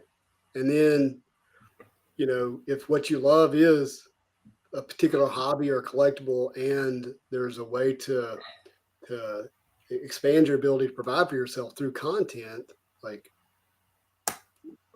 I would think there is a way to do that. It has traps and there are dangers in place. So you definitely want to be eyes wide open, awake, aware of forces that might be attempting to do whatever. I can tell you that for me early on in the channel, so this would be late 2021, early 2022, I was literally offered $10,000 a month for 6 months to make a particular kind of content. And, thankfully, by God's grace, I'm in a place in my life where I'm not choosing to put food on the table by saying no. Like, so it wasn't hard for me to say no. And I'm awake and aware that there are some people who would just die for the opportunity to say no to something like that. But the last thing I want is someone telling me what kind of content to make. That I'll shut the channel down quick. I'm a maverick. You tell me what kind of content to make, I'm not going to do it. I'm going to do it my way, the way I want to. That's one of the reasons why I don't know that I could ever have like a full-time sponsor where that's supposed to happen. Yeah, I wouldn't get any sponsors myself because, to the earlier discussion, I never check my requests. I've missed a couple already. Yeah. So lazy. What if somebody's Oh, good. I was gonna say I wanted you to say that. I do like, some things do make sense though. Like when the last kind of sponsor style thing that I did was when ComC rolled out the CGC grading, and various parties reached out and said, hey, would you like to do something around this? And it just kind of really made sense. I'm like, yeah, I kind of want to do a video around this anyway. I want to test out how grading with CGC directly through ComC works. So, ComC was like, hey, if you want to do it, they basically gave me a little bit of store credit to cover the grading fees and stuff. I mean, I disclosed that in the video and whatnot, but stuff like that, like I'll absolutely do stuff like that because it makes sense. I'm probably going to make that video anyway. And I told them, I'm like, hey, I'm not going to hold back on you guys if this goes sideways. And they're like, that's perfectly fine. You do whatever you got to do. We don't need to see the video. We trust you that you're going to be fair and balanced. Give it your best shot and then put up whatever whatever you find on the flip side. So I think if you are in this space and you are looking to do sponsorship deals or stuff like that, just make sure that the company that you're working with is on the same page with you. And is going to work with you. It's a partnership, not just a one-sided, like you said, Justin, where someone's going to dictate, no, you need to do this style of video or you can't do this style of video. That being said, I mean, I don't want to speak for you, Justin. I feel like I've learned more in 3 years of doing content than I did like my entire college career. Like I've learned so much doing this on like weird stuff that I never expected to learn, whether it's social interactions or like business stuff or editing or social media stuff that like I mean I've learned more life skills doing this in the last 3 years than I have in a lot of other adventures. Well, I've never spent a single day in college, and that may be obvious, but for me, my work is so heavy that this is actually my relax time. This is me relaxing, and I think, I don't know, I'm thinking on the fly here, but I wonder if like that's actually maybe even if a problem with the content, because I can I'm not trying to think of it like a business and it needs to be like this and this and this and all, it's just me having fun with a group of people that like the same thing in the way that I want to enjoy it, which is what it means to me to have a marvelous day, that people come to the channel and they leave a little more full than they showed up. Like if they were having a rough day, then maybe they smile, maybe they feel good and they go about their way. It's the channel for me is like I have purposefully not done the kind of content that like my professional training would allow, which is like I'm 13 years trained as a real estate appraiser. I literally teach appraisal classes on how to comp. Like it's a real thing. Do I think real estate and trading cards are the same? No, but there's some elements that are involved that are similar. Some language that's similar. Good Lord, I don't want to make that content. Yeah. But even though you don't treat it as a business, though, you have been, I know we've had private discussions. You've been approached with business-like opportunities that you had to make legitimate. Even though you're not treating the channel as a business, you have had to make legitimate business decisions around the channel. So that's still like out there, whether you want to treat it as a business or not. Outside forces are treating it as a business. To a degree. There's a certain, like, the way I see it, and maybe I'm wrong, you guys see it that way. I think my natural personality endears trust pretty quickly. And I'm awake to that. Like I'm aware of that. And I'm aware that this nice guy trust building personality can be used for evil by some people, like that could be something they want to do. And I'm gonna list some names here. I don't mean to say like that's like that they're evil, but like, yeah, I've been approached by PWCC, been approached by, well, I'm not gonna say this one because it was more indirect and not direct, and it wouldn't be fair to that company. But like, I've had some people reach out and say, "Hey, would you be willing to possibly do something like this?" And the answer was no. Like I took it seriously in terms of like having an adult conversation, but yeah, the answer was no. That's just not a direction I want to go for the channel. If there is any business likeness that I approach the channel with, I just want to be a healthy leader in the hobby, for what that means for me, who I am, not me being somebody I'm not. And for me, that's saying, hey, pretty simple. People are greater than cards. They're worth more. So let's keep it in perspective, not to think that we can look down on others because we think the card is more important, or the kind of card we like is more important, or that we collect is more important. And that's the way I want to show up as a leader in the space. Yeah, I think there's something we should state, and you can jump in if you don't agree with it, but like we're not just winging out content.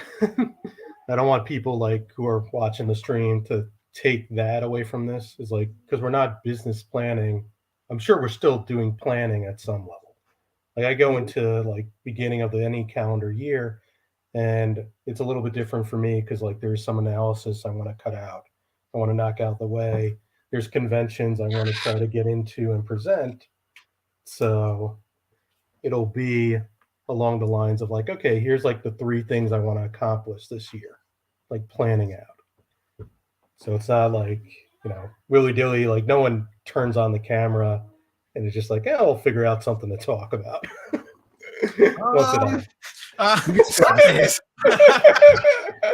Literally, Manu and I do not talk until he jumps on. Sorry, Manu, I'm gonna out you here. 2 minutes before the show starts, I'm like, "Are you okay?" He's like, "Yeah." He's still like putting in his earbud. I'm like, "Are you ready?" He's like, "Yeah, go." And it's live. Like it's there's a lot of that. I will say that, and by the way, I think my mic was coming from my camera instead of my mic. So do I sound better now? Yeah, you sound clear. Different. Yeah. Okay. In 2022, Fausto, Sketch Card Hive, and I sat down and we were like, "Hey, look, what would be a real benefit to the hobby as far as we can see, right?" And we laid out like 3 things, and one of them was like, hey, CGC grade Marvel cards and going to more trading card shows, like physically being at a trading card show. And that year we did Heroes Con and we did New York Comic Con. And little did we know when we were putting that on the quote vision board that he would be hired as the Marvel card expert for CGC. And so it's like really a pretty cool thing that it was put on the vision board, but like that I think was really intentional, but it wasn't because of the content. It was because he barely makes content. But it was like for the greater aspect of the hobby. There was some content that came out of it. Like I have a video walking around Heroes Con, videos walking around New York Comic Con, but that wasn't the point of that vision. Yeah, kind of like similar origin stories, like how I got into the idea to start being more involved in Comic Cons. I just sat back one day and I was like, you know what? Like I could probably add some value here, right? Yeah. It's got a skill set. I haven't seen it done at a convention yet. So that's kind of where it like started, got rooted, right? Like you have the vision. It starts. Yeah. When I came into Marvel cards, it was just it was rough. It was tough sledding the first few months. And I just remember that, like, hey, where to go to get information, who to talk to. There were not a lot of videos on YouTube at the time. There were some like older box breaks or just like quick, like rip box breaks without any real information about the cards or where they came from. And I was like, man, I just want to open these up on camera, have a good time and share about the characters and the cards along the way. And I mean, that's been basically the heart of the channel from the beginning. The Marvel show has been kind of a catch-all where we talk about, all kinds of stuff. But that's been a real good cadence. Neo, I'm curious what that word means to you, but as I was coming out of 2021 and into 2022, I was like, man, I want the content just to fit naturally in the flow of my life where it doesn't feel like work or it's not stressful or whatever. And getting in that cadence has just really served me personally in terms of making content for the channel. Yeah. I mean, cadence for me is really because I do nearly daily, pretty much something comes out almost every single day. And I've always said it has never felt like work, as much as, I don't want to say I treat the channel as a business. It's kind of turned into that. And I almost kind of have to treat it as a business, but I don't treat it as a job per se. And I think that kind of goes back to what we were talking about earlier with this is not my livelihood. This is, if you want to call it a side hustle, but it is ultimately fun. I just had my 3-year anniversary a week or two ago. And the biggest takeaway that I had from that is, if it all went to zero, the amount of relationships and friendships that I've made, and I'm not just talking like business wise, just like, you and Fausto, like I probably would have never met you guys if I didn't decide to turn the camera on at some point in time. Or there's countless, I don't even want to begin naming names because the list will be too long, but even just like commenters and viewers that I've met having gone to shows or even like my local stuff that I probably would have never formed a relationship with if I wasn't doing content. So if it ever felt like work, if it ever felt like legitimate work and it was not air quote my day job, I would stop doing it. I've streamlined my process that in all reality, if I have a topic for a video, it doesn't really take me that long to record it and get it up. So it's not like I'm spending hours a night on it. And that's partially, I designed the channel that way. My normal daily videos, I am not on camera very often. The big reason behind that is because it's way easier to edit when you're not. My edit process is less than 5 minutes for a video typically. When I started making content, I said I'm not going to script anything. One, because I'm not a script writer and I'm not a script reader, so it's not going to sound natural if I script stuff. And two, I don't want to take the time to script it. Like I just want to fire the mic on and just go off the top of my head. That's what I'm best at, and I think that's why people enjoy the content in a lot of cases because it's more just natural conversational style and it's just more from the top of the head. I don't plan, going back to cadence, I don't plan per se a lot of content. A lot of times I'm thinking during the day what I'm going to do for what I'm going to record that night for the video. I have some, I have the Sunday video that I do every Sunday. That's the same thing. And then there's always going to be the, whatever that, there's always like 1 to 2, whatever the hot topic of the week is. What company did something semi-stupid, or what's the latest scam going on, or whatever, or it'll be an occasional box opening, or, I'll get an idea in my head. I was at the video that I did yesterday where I was at the card show and just kind of like had a little light bulb moment. And I came immediately home, got out of the car and immediately recorded because I wanted to get like thoughts out about that. Sometimes you just get struck by something.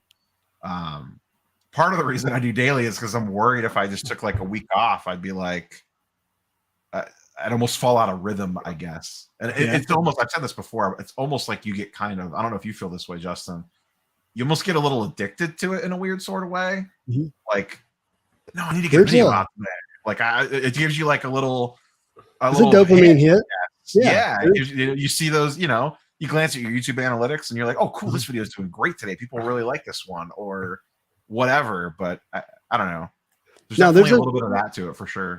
There's a dopamine hit, and the activity created around it is another little dopamine hit, right? Like you're getting like, oh, there's something to read or something to see. There's some activity. For me, our artistic stuff has always been a bit of a therapy session for me. The reason why you see all these action figures displayed is because I like to sit down and make something that wasn't there. Like I really enjoy it. It's always been who I am. When I was young and there was difficulty in our family, I would sit down and draw. Like it was just how I dealt with it. And that's like bred into me this ideation, like, always thinking and being in creation is just a natural state of mind for me. In fact, if I take any amount of personality assessments, like ideation creation comes in my top 5 all the time. It's just naturally who I am. And the YouTube channel's given me the ability to like edit, which I really enjoy. When I do the news video, I love the whole process of not only just coming, getting the information and figuring out a way to lay it out, but then the graphics and the flow and if I have music, and then the voiceover is the worst part because I'm like Neo, I don't script, and if I did, it would be horrible. The one video I ever scripted was my first ever video. I went Facebook Live in January 2017. It was the worst ever. It's the worst video experience I've ever had, and it just doesn't work for me. It just doesn't come off natural at all. But it doesn't mean I don't think about, like what's going to be said to some degree. Like I'm like, okay, well, this is a thought. This is a thought. Let's see how it all flows out. Right. So there is a bit of a scripting in the brain, but not written. Yeah. But like for me, the last 30 days where I'm normally putting out 15 to 20 videos, I've only done 6 or 7. I don't know the actual math. What you don't know is like, I've literally been working on a book called The Veil of Secret. I mean, the Veil of Shadows, which is a whole character and villain that I've created that I've been having a lot of fun with. And it includes getting an artist to create the character and image and stuff. So it's not because I haven't been creating. I've had a moment of inspiration to put this story together that I'm having a lot of fun with. So, but for me, being in creation is just a part of the therapy that I like to be in on a daily and weekly basis. I did want to get to. We're egotistical. We just like the sounds of our own voice. Yeah, maybe that's it. Monster in the Iron Mask, what's up? That's my friend. He says, which accounts were the biggest impact in Marvel cards when you first started? There's 2 accounts that had the biggest initial impact. That was the Swaggle Hoss video that he did on 90MU, because it just woke me up to like, oh wait, people think Marvel cards are cool again. Like that was news to me. I didn't know that because I wasn't in that space. And then Neo's channel, that was late January 2021, and then Neo went on a content creating binge in February, and I watched every video every day basically. It's And still the most viewed video on my channel. is it really?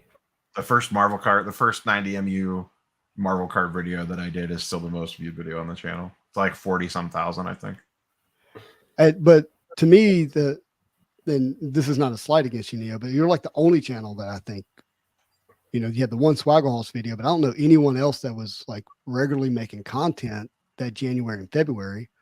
I started making content in February myself. But was there anybody else that you were watching outside?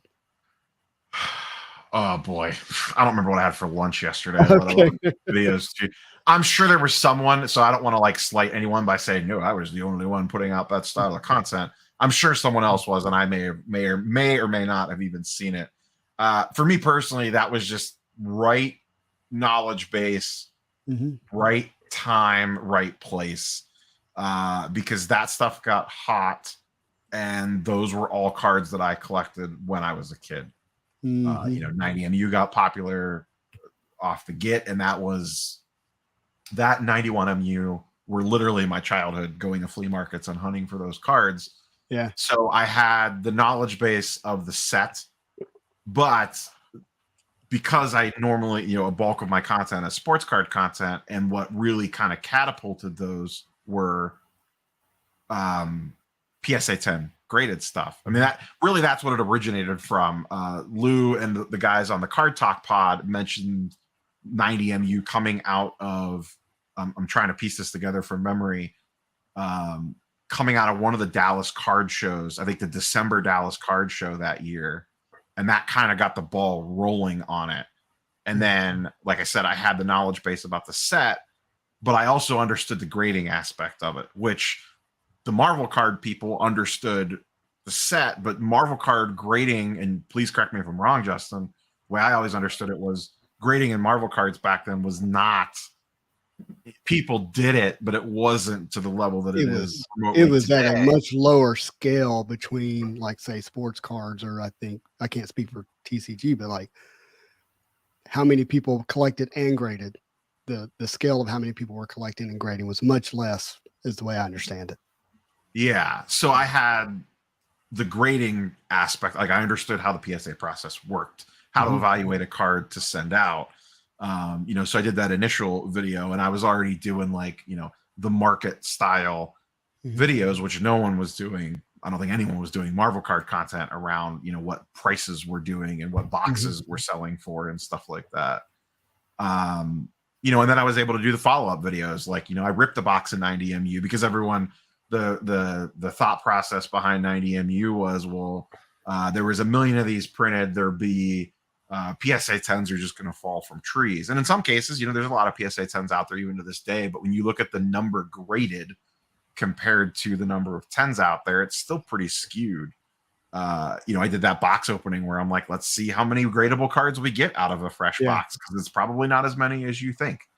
So even if it was printed to the moon, this stuff, 10s are still going to be a little tricky. And over time, the numbers game will play itself out. But so I was able to mix those two worlds together, I think, with just happen to have the right, like I said, right place, right time, right knowledge mix of the two realms that happened to crash together at that time.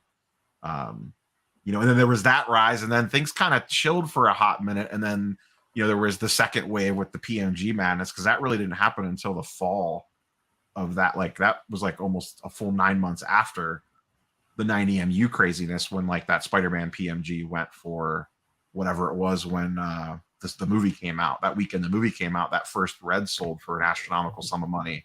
And that kind of like kicked off a whole other wave. Like, really the true peak was the PMG part.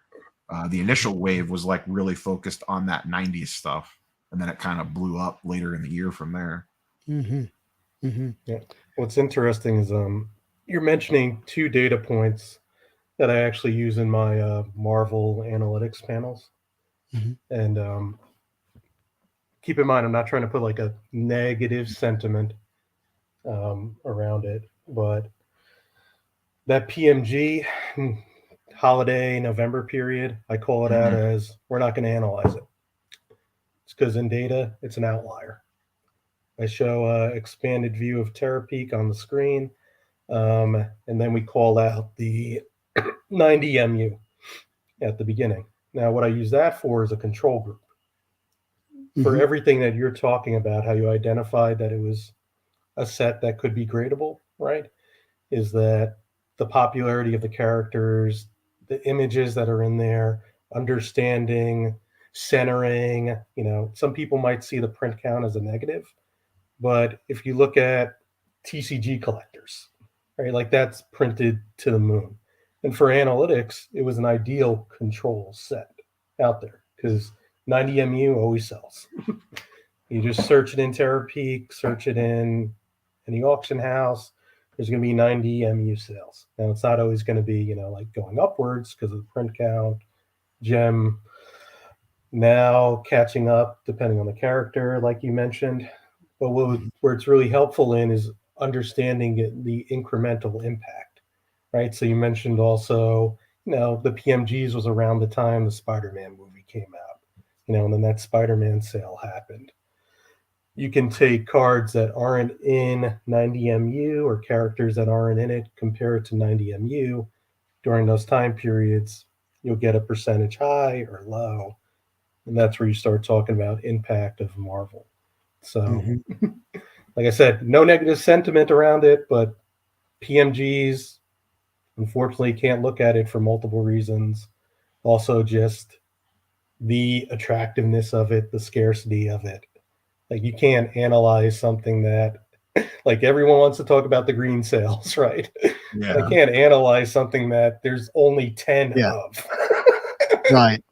Like I wouldn't track the gold Spider-Man if you ever moved it. You know, it's like, wow, that Yeah. is outlier. There's one. Yeah. Yeah. I was pulling up the channel analytics because I was wanting to see how it was corresponding to what you were saying. And I think it's kind of interesting. You tell me. So here's over the course of the entire the YouTube channel has not been around since 2015. Okay. It started in November of 2020, right? And so this is the beginning of 2021, which is kind of when I started making Marvel content. It looks like it peaked right here in that seasonality that I think you're talking about from December, the end of 2021 to I see it as like the end of February 2022. Does that sound right, Pancake? Yep. Oh. So it should be around it starts in Q3. Q1 20. Like when we were at the Atlanta card show, I think was the peak. Yeah, that's right. I would say a week before that, honestly. But that like early that because that was in February, I think. That Yep. January, February, I think is when things were. So if you're talking about the peak, it's February. Yeah. So this kicked off. Yeah. I don't know if I can because it was also around the time of. You're in yearly. You got to go month to month. Whenever WandaVision came out too. So there's like multiple confounding factors out there. So that didn't correlate like I thought it did. So here's February. Well, but you could have just had one video pop off that made, you know what I mean? Like you could have put, I don't know what you had out in September, but you could have had one video. It's SpiderMan metal. This that's why that's like that. Yeah, and this peak is Fleer Ultra Avengers. Yeah, I would tell you. Not to go all pancake on you, but if you throw those two outliers out, then you could see the spike in February 2022. Yeah, it's going to be more right there, more visible. Well, and this is what I would tell you, just for me personally, from a content standpoint, up until February 2022, and mainly because I don't do sales content, there was no product. It was so frustrating to go through literally 10 or 12 months without any significant product until we finally got Spider-Man Metal. That's why, you know, my content kind of became pretty fixated and frustrated on not getting Spider-Man Metal, not only because as much as I was wanting to enjoy it, but the fact that there was like no content to make without me spending tremendous amounts of money buying older boxes to open, right? And you can see the entire history of the channel has made $4,700. So I've made well over 400 videos, and many of those are box breaks. So you can imagine how much I've actually spent on opening a box. So there's not it's not a business. If it was, it would fail miserably, right? But the channel here does best when there's new product for me to open. So maybe with like Marvel Allure, there'll be a little bit of a spike here from people coming to the channel to check out the new content.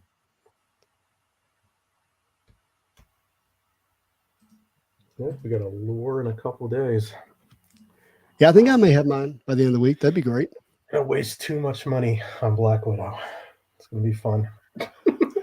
Yeah. And hey, so I do have a question for you, Tom. And I mentioned this in a chat with you, and it's like one of those things that like I don't have to reconcile it, but I would like to reconcile it. And it's, when you're making content, whether you want to acknowledge it or not, you're an influencer, right? Yeah. And I think YouTube content gets held to, at least my experience of it is, it gets held to a different standard than other content, even though it's still influencing, it's still content, whether it be Facebook, Twitter, Instagram, podcast, wherever you're making an impression on somebody with some thought, image, whatever, right? It's all content. It's all influencing. But like with SpiderMan Metal, my passion and excitement about that product coming out, I think had far bigger impacts than I ever anticipated, and then and it's tough to say that out loud because immediately I want to go, hey, like, you're not that big a deal. Don't think that. But I want to be realistic about it. But at the same time, the most viewed live video I've ever done here was, to Neo's point, it was negative. It was like, why I'm not buying SpiderMan Metal on e-Pack. It's too expensive. You're going to throw away your money. You're going to get hurt. Don't do it. But why would you make that video, Justin? You're just a corporate shill for Upper Deck, remember? Yeah, I do. Yeah. Oh gosh, that's not true. And, I know. I want Upper Deck to do well because I love Marvel cards, right?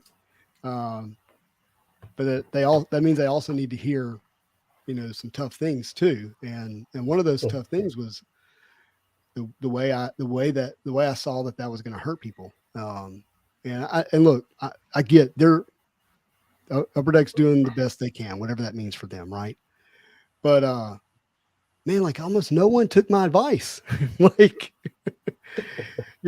I basically went on a 2 or 3 hour rant on why not to do it, and people still paid what, $475, I think is what that price ended up being. And so that's the part I struggle with, is like, we, sometimes like, hey, well, we're going to give you like a lot of credit for the bad, but then when you make content about doing the good and we don't do it anyway, it's like, well, then you're not an influencer. Like you have no influence over me. Yeah. It's like you did your job. You did your expectation. I got 2 good examples. Yeah. So it's going to be one example of the influence and the impact that we have that we don't really even understand the reach. And then the second one is going to be similar to like, they didn't take my advice situation. So keep in mind, I present to mass groups of people, data, fun, Comic-Con stuff. So different experiences than anyone. I expand to, I'm trying to get out west soon, hopefully, but different areas. So it's not just like my local, whatever, LCS, and I'm standing on a soapbox yelling to people. But the first one was at MegaCon in Orlando. And it was during my Pokemon TCG to the Moon panel. Just like talk about like clickbaity titles. And we show like how modeling would have predicted the dip and what to sell and just different games like that. Then we have a Q&A section. And now this is not a slight against the creator, but once I mention like the card that brings up in the QA, you'll be like, well, it can only be one of 2 people, right? So somebody raised their hand and said, hey, I saw on a reel, it was a Star Wars card with multiple Jedi on it. Like, I don't know much about Star Wars. Like, should I get into that? Like, what do you think of that card? Yeah. So I mean, Oh, it's one of yes, the most yes, public oh, yeah, sales yeah, out got it. there for Star Wars that started it, you know. And my advice to them during the QA, and keep in mind, I got like 70 other people listening. Yeah. In face, this isn't a YouTube stream. Like, you know, they could catch me outside right after the panel. And, you know, I told them, like, well, I wouldn't take any advice from a reel that you see, Yeah. right? Like, reels, the point of the content is to excite you. It's not always going to be factual, right? And Instagram pushes an algorithm that, you know, it just wants you like to watch or click or interact or Yeah. whatever. But it led to like a good conversation about Star Wars in general, what I collect, you know, without giving advice that way. But I'm pretty sure if you ask those creators, they would tell you like, oh, we don't really have that much influence. Well, a reel they made it all the way to a Comic-Con analytics presentation Right. at MegaCon, Yeah. which has Pretty over con. 150K attendees. And, Yeah. you know, and then just that's where I had to be more conscious about my response because I'm influencing them just by what I'm going to say. I'm on this huge platform, microphones, lights, cameras. Yeah. You know, they're going to go back to their groups, and, you know, it could be like to their parents, their spouses, coworkers, like, oh, what did you do? Oh, yeah, we were at this panel. What was really interesting was like this card was brought up, you know, and then it's like, great, they made a reel, brought up there. I said something about it, and like the wave, you know, just happens. Another one where it's like advice wasn't taken was it was after a panel, and I do a Disney princess panel now. I introduced. We do a propensity modeling scoring and have the characters fight each other, like a fun way, just instead of showing a giant table. And somebody came up to me and said, like, hey, you know what? Like, I saw all your posts, like your mail days on Disney. You know, I didn't buy into that set.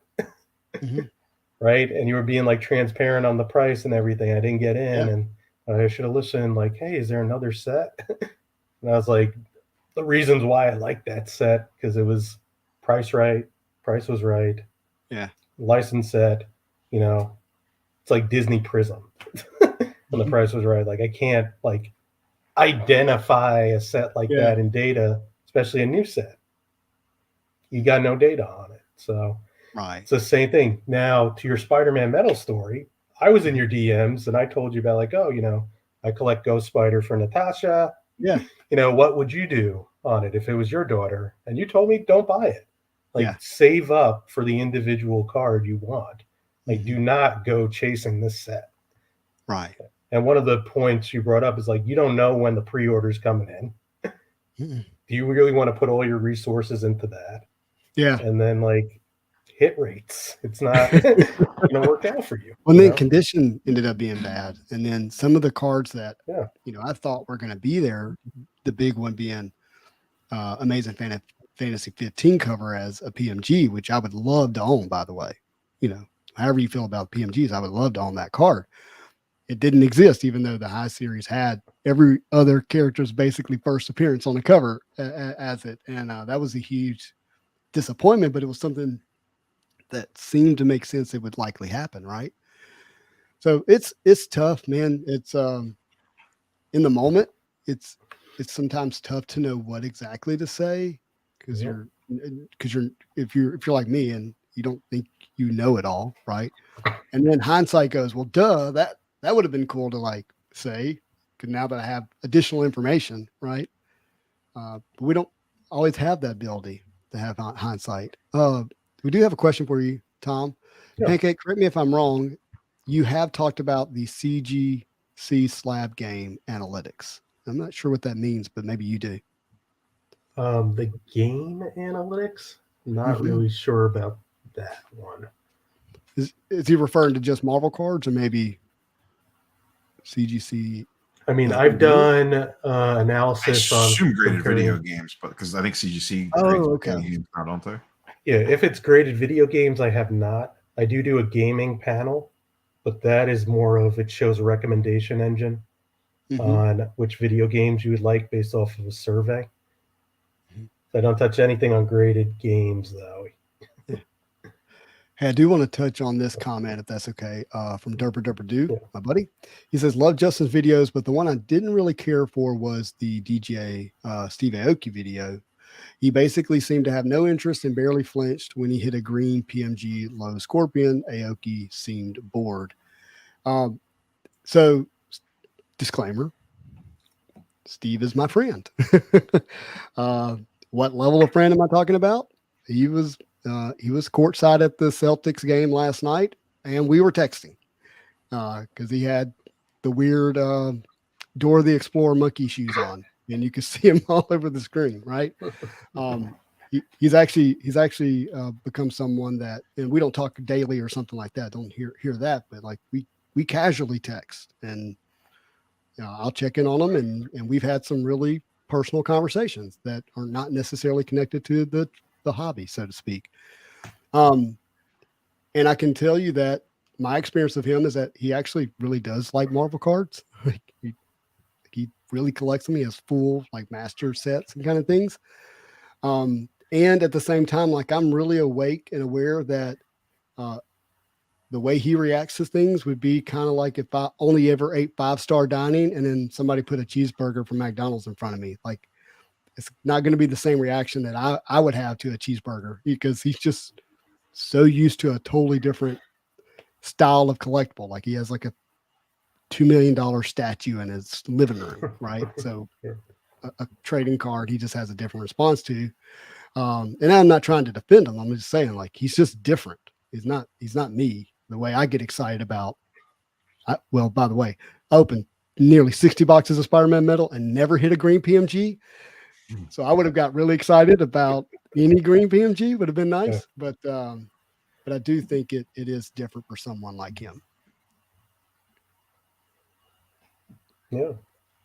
Like, if you want to see like pure fun reactions, my son, I let him open up a box of Obi-Wan Kenobi, and he went nuts for any base card he got because he's obsessed with Darth Vader at this point. But it's like, when I opened my own box of it, I was like, oh, base. You're right. Trash. Oh, here's my auto hit. Oh, great. I don't know who that is. Cool. Yeah. It would have been like, oh, Tom, pinky up. Yeah, but if you hit a Gwen, I think we all have the same reaction if we hit a nice Gwen card. And I did hit 2 red Ghost Spider Gwens, which I was very happy about. Sports Card Professor says, as followers to become familiar with you and build trust is one benefit of being a content creator, is you're given a right of first refusal of some interesting card purchases. So help me interpret the question here. Yeah, so I have an example of it. I get it all the time. Like I'm public that I collect Black Widow and Ghost Spider for Natasha. And I'll get DMs of people will tell me like, hey, I'm looking to move out of this card. And it's always either a Black Widow or a Ghost Spider. So it's like, before I list it, like, would you like it? What type of offer can you give me? And I always turn it down because I feel like, that's the influence right out there. Like, I don't want a deal for this. Sometimes it's like, they want it to go to, this 4-year-old and enjoy it. Like I've done trades for Ghost Spider cards for her, but it's just like feeling like that first refusal, right? Like first pass or something. It's like, now here's the problem too, is like, let's say I had a Jim Brown card. I'm going straight to Neo. Not even knowing like the rarity. Did you say if you have a Deshaun card? No. You can keep it. You're a Cleveland guy. Yeah, but I'm not a Deshaun guy. Okay, just making sure. No, but I've had exactly what Pancake's talking about. People know. I mean, your audience knows you. Like they know, like, oh, you really like these certain things, whatever it is, whether it's cards, comics, whatever. And I probably get a DM a week about something about, hey, I remember you saying on a video you were really looking for this card, or that you collect this person. Is this something that you might be interested in, or whatever the case might be? you know. It um I'm sure It I'm sure people have been like, "Hey, I got this cool Spider-Man card. Are you interested in it?" Like, I'm sure you've I'm had that at some it point in happens a time. lot, and it's it's actually kind of scary for me to respond to, because rarely do I get, "Hey, I have this card. I want to sell it for this much. You're a Spidey guy." It's, "Hey, I have this card and I like your content, and I wanted to offer it to you first." That's the first right of refusal, right? And I'm like, even if I want it, like, I can't. I have trouble trusting, if I give an offer of any kind, like, it's going to be received one way or the other, right? Yeah.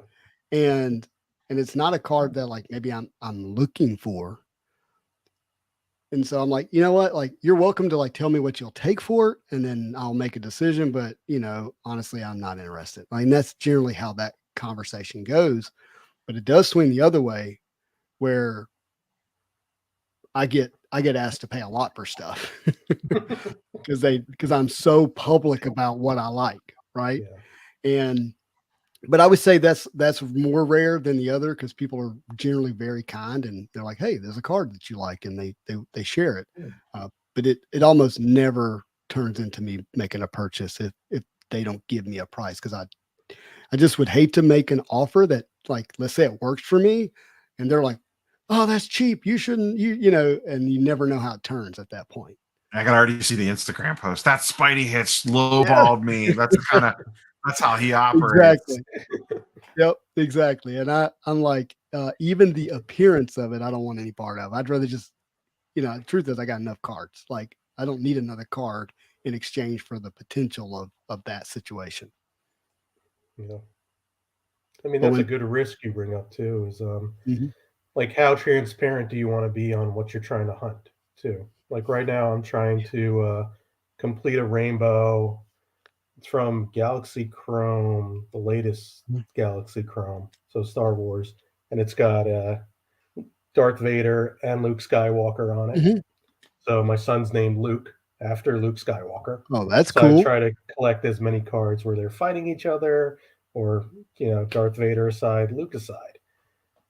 Right now on eBay, and Mhm. hopefully they watch this video or something. So I got the out of 25 for like 175 bucks. I think the Mojo's up there, and they're asking for like 300 best offer. Uh-huh. And so I'm trying to offer them like fair price range of, Right. you know, what I paid for the 25 compared to the Mojo.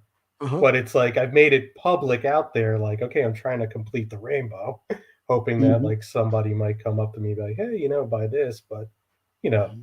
my eBay name is Pancake_Analytics. So it's Yeah. not it's not hidden. It could be like, oh, I'm not budging Yeah. for Uh, this guy. no, I'm with you on that. It's tough, because I'm gonna go back in time. Um, I really became enamored with royal foils, and I put out a post on Facebook, and I was like, "Hey, look, I'm looking for royal foils. I want to complete the set." I get a message like 3 hours later with screenshots from ComC, where people upped their price from the time that I had made a post, because there was a particular person that was secretly gathering those, Yeah. and they were actually going really cheap, like under $100 kind of stuff. And this person was mad, not like mad at me, but just mad in general, that I said anything publicly, because now they were going to have trouble completing their set. And I was just like really interested in some of the cards, and wanted access to them. And it's like, man, I want to be public and just open, but at the same time, it then hurts others, but then also hurts me. But then you also want to be transparent.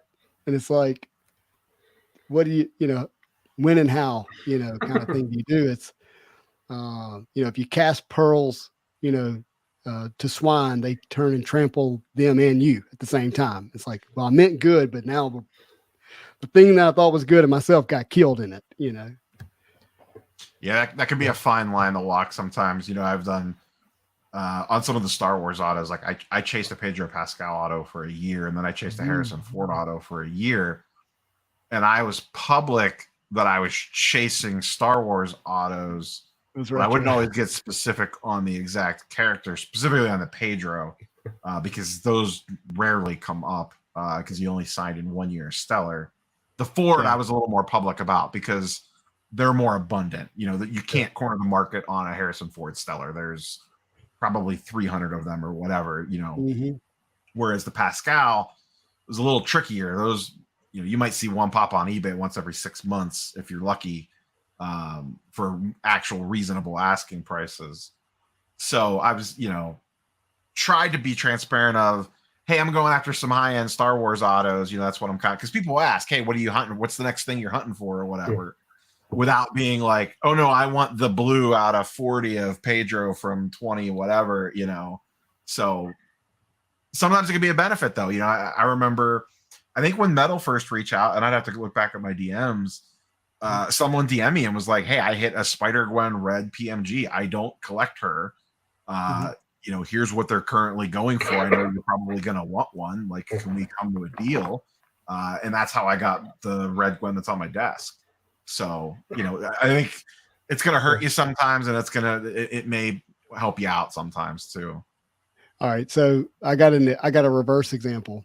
And in person, if you're listening to this, no, I'm okay. Like, I'm not unhappy. When Spider-Man Metal comes out, everyone knows I'm chasing Spider-Man. So this person reaches out and says, hey, I have a gold out of 25 Spider-Man Planet Metal and an orange out of 25 Spider-Man Planet Metal. I want 9K or something like that. I was like, I'll give you 7.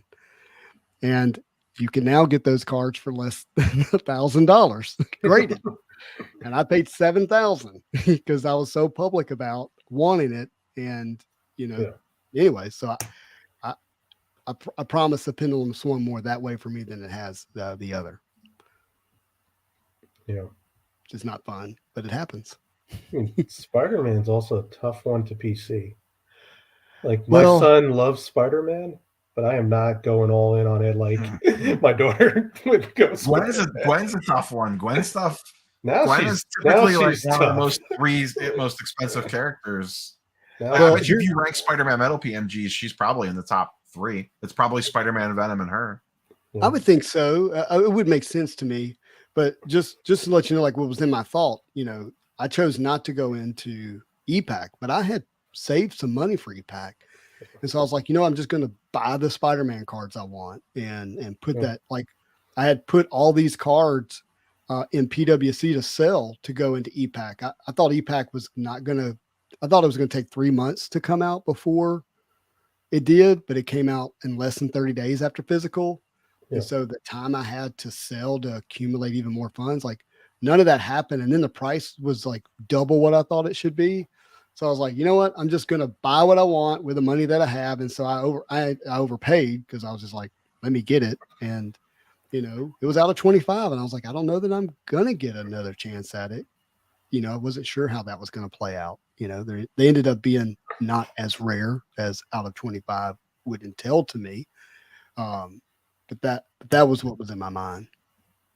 I should mention, I'll hold him accountable. Pancake influenced me directly on a card, whether knowingly or not. The Glen Red. Yep. He posted about this.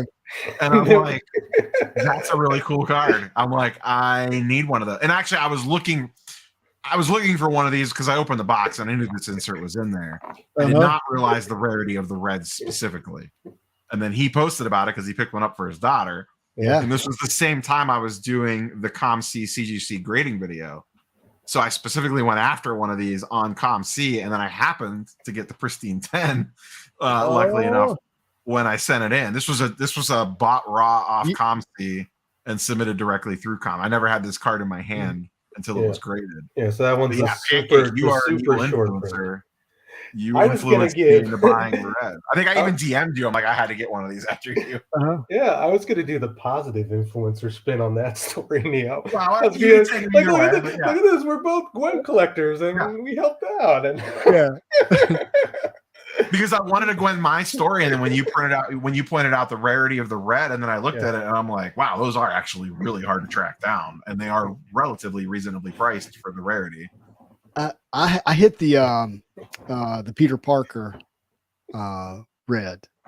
Nice. They're not numbered. They're just super No, short. they're not red. They're not Yeah. numbered. They're just super short printed. Yeah. I know Pancake It probably did knows. not They're like grade. one in Mine like did not what, grade like well, by the way. 1,300 packs or something a red Yeah, or about something crazy. 1,300 packs. Like, Yeah. I opened up way too much of Into the Spider-Verse. But I just opened the one my box. daughter loved it, man. We went through a whole case. I got so many whoever voiced Kingpin's wife. So many of them. Oh. It's like, oh my goodness. Like auto hit, here we go. No. I did hit the Miles printing plate auto. There you go. That's pretty good. And I won't say what it is. My Miles auto was a creator. It wasn't Shanique. I was like, oh my goodness. Not to downplay like who made the movie, but it was yeah. I don't know if he's still watching or not, so I won't say what it is because I haven't bought one yet. But Jason that runs the Cards and Comics YouTube channel does a lot of non-sports content, and I recently stumbled across something on his channel, and I'm like, I really want to open a box of that. So I got to track down a box of it, but I don't want to say what it is until I get one. So, I mean, Alonzo and Fausto got me a couple weeks ago. They ripped that box of X-Force, and the next thing you know, I'm like on eBay, and here we are. I had to rip a box of X-Force for the Rob signing. So that brings an interesting question.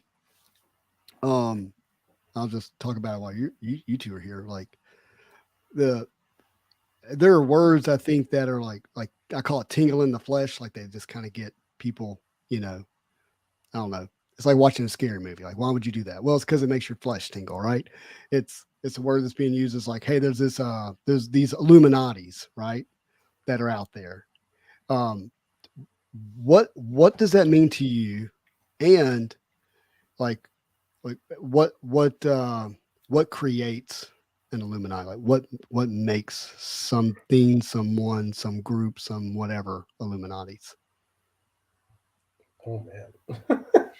Like I understand the side of how others would perceive it that way.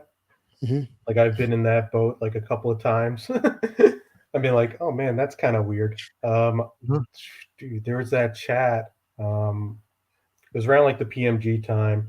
But I think like Sketch Hive was bringing up like, oh, like, hey, which, like, we kind of want to go to like a Comic-Con or whatever. And this is it was like, my group. It was my group chat. It was the Atlanta. It was the Atlanta the roundtable creators group chat that was intended to be like more of an itinerary, easy communication. And let's just say like it ended up being something that began to feel different than that. Oh yeah. Especially, I threw in just let me finish for a second. Sorry, Justin. No, you go. Sketch card said like, oh hey, we want to go to like a Comic-Con together, and it's because like I guess my idea got shut down. And I was like, oh guys, do MegaCon. Yeah. Like I can go too. And Sketch hit me up with I got to speak to Justin first. I was like, speak to Justin. It's like he's in the chat. Yeah, he's the leader of the Illuminati. So I was like, oh man, is there a side meeting? Yeah. No, well, sorry. Here's how I knew it. Mia was in that chat. There was one particular person, and it won't serve anyone to say the name. Okay, if it did, I would. Okay, but there was one particular person that basically had a conversation that with an individual, not in the chat. That thing was not healthy. Okay. And it was trying to sell them something. And then next thing you know, that person comes into that group chat that was really meant for a meet and greet gathering at Atlanta and was like, look, if we can like pull our cards together, we can then sell them to this particular individual who would pay a lot of money. I deleted the chat in the middle of the night. Yeah. Like, I was like, holy smokes, this is not good. Without asking anyone, that's not true. I messaged Neo and I was like, just so you know, we talked. Yeah. I'm going to delete this thing because this is not great. And so I deleted it in the middle of the night and I just messaged a couple people and I was like, hey, look, yeah, we're not doing that again. That's not happening. That group chat started with really good intentions, and then there was, even outside of that, there was just some other conversations in there every once in a while that I would just kind of look at it and I'd be like, what did you just say? Yeah. Like, because I would side message people and I'm like, is this, I think I even commented a couple times in there. I'm like, what? You got, what are we doing? No, I'm not sure this is a conversation you want to be having. Here's like the imagery that comes to my mind. Like, not every man can carry a full cup. Some people will make a mess with it. Oh, yeah. And there are some people who had like Marvel cards and all of a sudden they're selling for money and they just made a mess with it. I'm not saying they're evil and wrong and they were trying to do this or that. They just didn't know how to carry it. Does that make sense? Yeah, no, for sure. And so I think that's really what was happening. Yeah.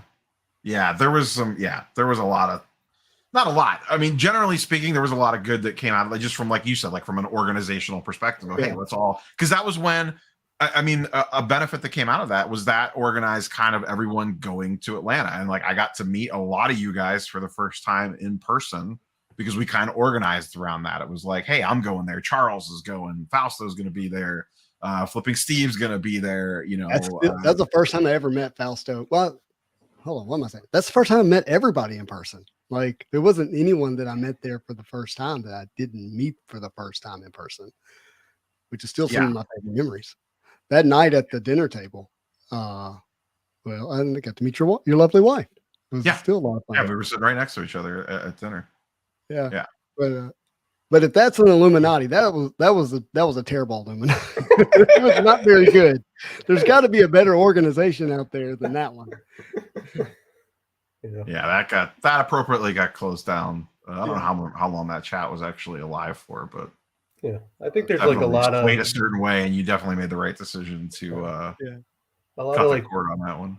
but really, I mean, just to kind of dig a little deeper on that for a quick second, though, like any group chat, I mean, could easily turn into something like that, regardless of the Marvel card space, the comic book space, the sports card space, the whatever. If you get, I mean, as content creators, we are naturally going to chat with each other because we're seeing similar things, whether it's just like, hey, you know, is your algorithm being a little weird this month, you know what I mean? And it could be completely harmless, and then but it can turn into, you just have to be careful, I guess, is kind of where I'm going with that. But you know, any group chat with people that have an audience could be a slippery slope if it heads down a certain path. But I'm sure there's a million of those group chats out there, you know.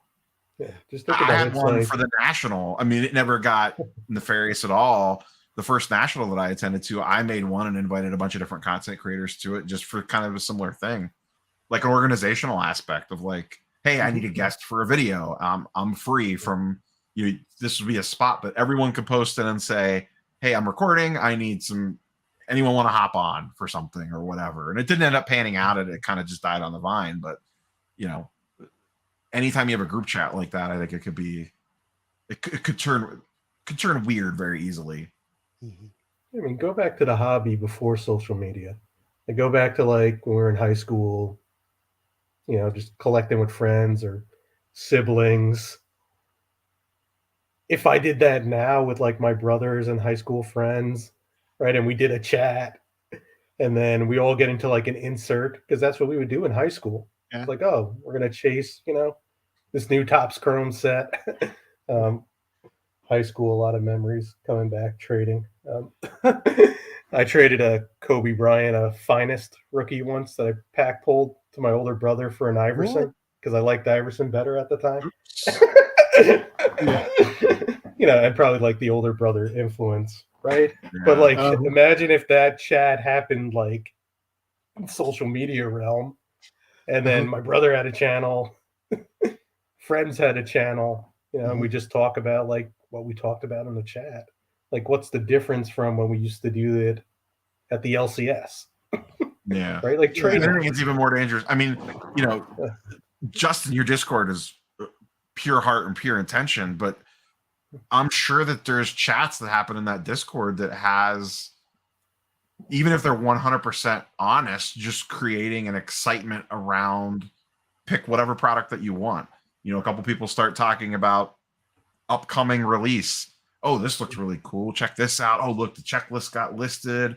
Oh, this is really awesome. Oh, the box prices are going for this. That seems a little too cheap. I'm going to get some of these. Oh, well, if you're getting some, I want to get some. And then if you, and this might not even, you might have nothing to do with it. This just could just be random people that are in there chatting it up. And then next thing you know, 25 people in your Discord, my Discord, or any random Discord that's not even a private one, just a public one, that could cause a zeitgeist around it. And then now those 25, you know, going back to what Pancake was talking about earlier, now those 25 people that got excited about the product in that Discord, they're going to talking to their friends at the LCS and being like, oh man, did you hear about this new thing coming out? This thing looks great. I heard about it in this Discord. And then now those people are getting excited about it.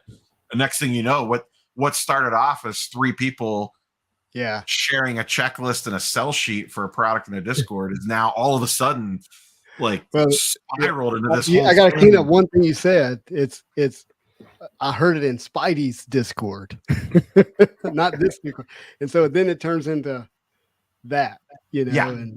For sure. Yeah, I heard it in so-and-so's Discord was talking about this, you know. Yeah. And you may not have even looked at Discord for a week. No, yeah. It be you that mentioned it. It doesn't matter, though. It came from Spidey's Discord. That's right. Yeah, it's like, what do you do? You know? What do you do? I would love for us all just to play in the sunlight, you know, and be together in person. Yeah, I'd be curious for your take on this one, Pancake. The whole, like, you know, we're talking about this stuff, and Moses just crack this nut too. One of the things that annoys me the most in the content creation space is if I could ban one phrase, it would be pumping and dumping, because I think as content creators, to some degree or another, we all pump, whether it's intended to or not. Justin was super excited about SpiderMan Metal. Was he pumping it? I don't know. No, he was just genuinely excited. I literally lip sang over a song. Yeah, of course I was excited. Yeah, it was how do I live without you? Like the trick is everyone wants to yell pump and dump, but a lot of times there's no dump to go along with the pump. Like, I don't know. Do you have any hot takes on the whole? Like, it just feels like everyone wants to run to the lowest hanging fruit, and if you get, it's such a tough line to walk. Of I am just genuinely excited about X thing, card, comic, whatever, and I have a platform and I want to talk about it. And then immediately not everyone, a segment of people will be like, pump and dumper. Look at him. He's just out here. He's pumping the shoes. Well, I think there are some subsets that do it. Oh, and to be fair, you're 100% correct. Like I think a lot of the energy goes in the wrong places, right? Like pump and dumps. It's an awful term. It's the most overused term in this space. I hate it when it's used from when a collector finally decides to like leave with something. I think it's justifiable if like the timeline's pretty short. But then you get into like, is it just sales and marketing? You know, like let's say if you had an audience on a reel and you know what's going to lead to a sale, and that's your thing. You set up at shows but you want your internet sales to go up to. It's like, okay, if I know if I share this card, it comes to me, then I share that it's going to PSA in a reel, and then the reveal, and then, hey, more likely I could sell it. What's the difference from just doing that at a show? So it's hard to determine between like, okay, what's an actual, like, do they have cases stored? Like if I open up my closet door, people are probably going to think like, oh, he's got cases of just Into the Spider-Verse. No, we all know you got piles of cacawaw back there. It's all right. Yeah, it's like his daughter doesn't like Ghost Spider. He doesn't go to Disney every weekend. Those are photoshopped. He took them all on one trip. He just spreads them out, and they change shirts a lot. We did a photo shoot. Yeah, I think the term gets thrown around too much. I mean, there's definitely those that hype up to sell. I mean, the Lorcana, I think, is a pump and dump, especially the sales that have already happened and just knowing who is selling it through Discord. Right? Now, when the actual set comes out, and if people are, grading, and I don't know if it's going to have like regular like foiling like Pokemon, and people are selling it, I won't say that's a dump. Yeah. Some people that I've talked about it before, they've told me that like, oh, you don't see when I buy back into something. And I'll tell them like, well, it'd be great if you shared that too, because people would probably put the brakes on making those assumptions about you. But, Yeah, I mean, like I'm seeing Marvelous's comment here: pump impel, pump vibranium, rinse repeat, gems, X-Force impel. I think to some degree, like it's really difficult to control like how people are going to perceive some things. Like, for me personally, I bought an X-Force box when CGC announced that Rob was going to be signing, because number one, I want content. Like, I want to have something to open. It was less than $200. Last I checked, it's about as cheap as it gets to open a Marvel product and to get these Deadpool cards that I wanted them to submit to CGC. But then it gets called a pump. I'm assuming that's what's being called a pump here. And I have trouble understanding it, because like, to what benefit? Like, If I one box and opened it, it's not like I got a case of X-Force sitting back there that I'm like, by the way, the Deadpool card I want, I think I got 2 out of the whole box, and they were not greatly centered, but it doesn't matter. Like, that's not my point. To give some 2 cents about that is, you can dump without pumping.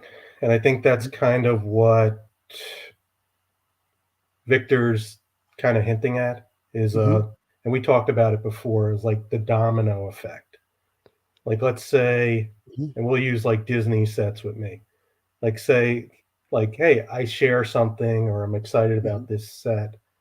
People will see that as a pumping, and there could be people that are ready to like, okay, let me sell those because Pancake is talking about it. And you could like not even know you're part of it, right? Because you're not. You're sharing this, right? And let's say like you do a video on, like, Neo, you've done a video on 90MU you were talking about before. It gets people excited about it. Probably when other content creators come into the space, if they want to do Marvel, oh, let me try to do a 90MU video like Neo did, where it's like, oh, Justin does a 90MU video this week. Hey, let me, buy a box for myself to open it up. Whether it's like intentional or not, I think that's people start seeing like this tidal wave, right? Like, I'm sure when I was buying up Mario for Luke and sharing that, there's probably people who are like, ooh, Panini Mario. Let me start selling it on eBay. Like, that's the trigger. And you had like no idea, like you never saw them share it before, never even saw them share their sales. I'm sure like if we pulled up a graph of like, okay, Tom shares Luke with a box of Super Mario. Let's see what happened in Terrapeak. Like, it's probably going to be like, oh, crap, look at the correlation. So it's like, I pumped it, I didn't dump it. A bunch of other people probably saw it as a trigger. Like, what's going on with Star Wars now, right? Yeah.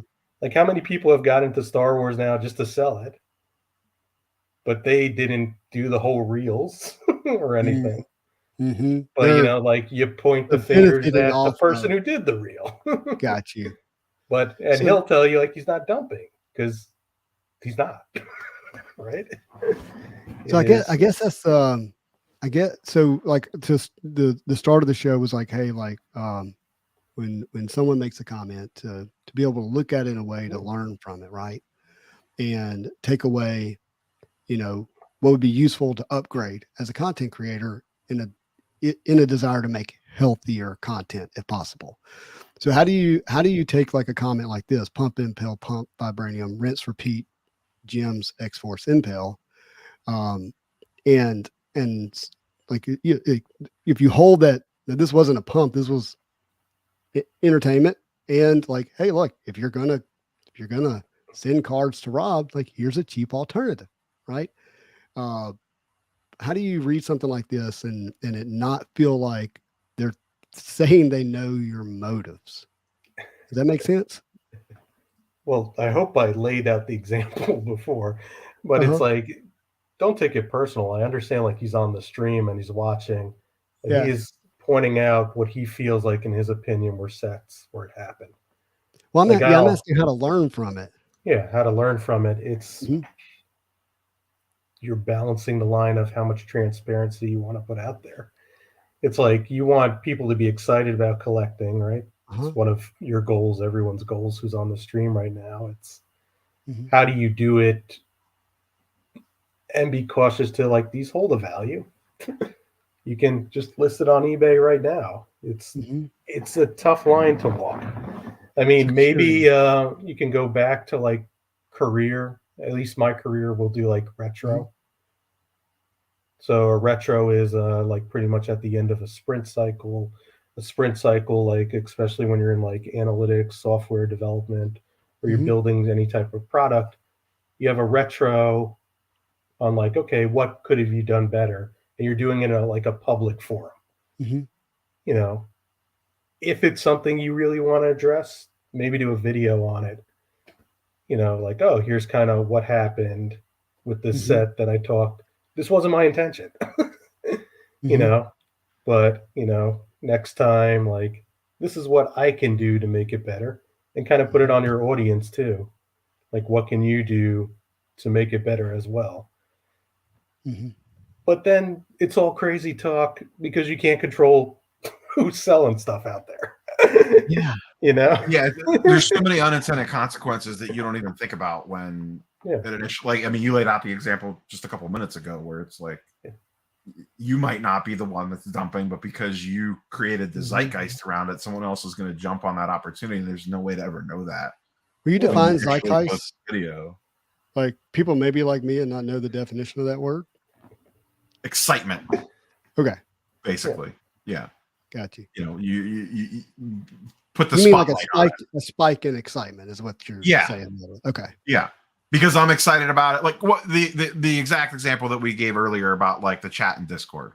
Two Mhm. people start talking about something, then 4 people start talking about it. Now 10 people are talking about it. They're all excited about it because the other one's excited about it. And then it kind of just spirals into this thing. But you don't really know where that stuff's gonna go. You have no way of knowing where that stuff's gonna go. So all you could do is lay out what your intentions are with whatever it is that you're doing. And then it's up to the audience to choose whether they're going to believe that or not. You know what I mean? There's going to be a certain, even if you lay out, you could put together a PowerPoint of exactly what you're going to do with whatever it is that you're talking about. And there is always probably going to be a certain segment that's going to be like, pump a dumper or whatever they want to throw out, whatever they want to accuse you of. They're going to do it no matter what, no matter how pure you were or how well laid out you laid out everything. Mhm. There's always going to be a couple of those comments. And the tricky part is trying to figure out the legitimate feedback versus just what you talked about at the very beginning. Mhm. What's the legitimate positive or negative feedback that you need to take from your audience versus the true trolls? And then the opposite end of the spectrum, the people that just tell you everything that you do is great. Every video that you post is amazing. This is the best thing I've ever seen. You know what I mean? There's both ends of that spectrum. The people that are just like super excited about everything that you do, and the people that hate everything that you do. And it's trying to find the middle ground there, because some of it is legitimately good feedback on both ends of the spectrum. And it's trying to get to that point. You know, I'll use 90MU as an example to go back to that. And my videos are still there. I'd have to go back and rewatch them. But I remember when I was ripping that box to grade it, being very specific in, hey, I am, because people were like, oh, what level should I send these at? How should I get these graded? And I remember doing the videos on it, and I'm like, listen, I am sending these at the fastest level that I feel comfortable sending them at in regards to speed to get the cards back, because these prices are probably going to go down. So I want to make sure that I get them on the market before inventory gets flooded. I was very clear. I am grading this box to then post them on eBay and sell them. You know what I mean? And I am sending them at a higher rate of return in regards to I am paying a premium to get them back quicker, because that was back when PSA was having turnaround time problems. And I did not want those cards caught up in that bulk serve. A lot of people were like, well, I'll send it bulk because it's only $25 per card or whatever it was at the time. And I'm like, you might not see those cards for 6 months. I'm going to pay the $100 or whatever it is to get it back in 30 days and get it on the market faster. But I was very clear in what I was doing. So was I pumping and dumping that? I don't know. I mean, is it dumping if you literally say on the video before the cards even go to PSA that you're going to sell them? I mean, I don't know. That's up for the individual audience to decide. And I think some people probably have their minds made up on that, regardless of what you say. Yeah. And that's the part that I'm really struggling with, is like, how do you process those kind of comments? Like if I were to, like, a part of me is like, if I were to like show my eBay, right, and my sales history, would that be transparent and, let people see like what's really going on in terms of selling? Or is it showing it because I feel like I need to defend myself, and combat these false beliefs about motives, right? And it's like, either one of them helpful? Like, I don't know. Like, what do you do? What I felt was at least helpful to me, and it's going to be different for everyone, right? Is when asked, and it'll be about specific items, I share my purchase history with people. I clear out the, PPI information. So no personal information. Oh, personal information. Yeah. Sorry. Yeah. So I was like, what's PPI on eBay? But yeah. Because it's easier than getting into a debate on posts on like, oh, how much did you pay for that? Or, my sales, because my eBay name is my handle name. They can just check the sales. I literally show my eBay just about every week. I think people see what my eBay is, but it's like, I think I showed it earlier today before you were on. It's like, I don't know. I got a question for you. So, late November, early December 2021, the deal I made for the gold 1-of-1 PMG was made. And I've told this story before. I don't want people to have to listen to the whole thing again, but long story short, there was a part of that agreement was that sale was going to be made public in a very specific way, which at the time, as a nobody, like, I was really excited about, and I was really excited about the money that I got. It did some pretty cool things for my family, and that morphed into this. Hey, Ken Golden is doing a show. We actually would like to have, like, would you like to do that sale on the show? Which was kind of exciting about the possibilities of being on a Netflix show. And please remember, these are like new names to me. Like, this is a time in my history in the hobby where, like, I'm hearing these names for the first time, not what it is to me today, so to speak. And so I was like, yeah, let's do that. And so there was a desire to, like, wait until that was recorded for it to be known. And then, long story short, it became really flaky. Like, hey, we're going to fly out here, and then we're going to do this here. And then the next thing you know, it's end of February, and it's just not even news. Like, it's not, it just didn't have any real benefit in the way I saw it for it to be known. Like, it's a 1-of-1. It's just not going to do anything. Right. But man, I got some serious hate, like, for not making a 1-of-1 sale public. And some of the comments I got about that was like, well, other people need to be able to price their card based on what you sold it for. So they're I'm like I'm being very serious. I'm being very, very serious. This is not a joke. And I was like, what do you have one? Like, you have a gold one of ones. Like, it's not a comp. It's not in the realm of it being something you can use to price something else. It doesn't exist.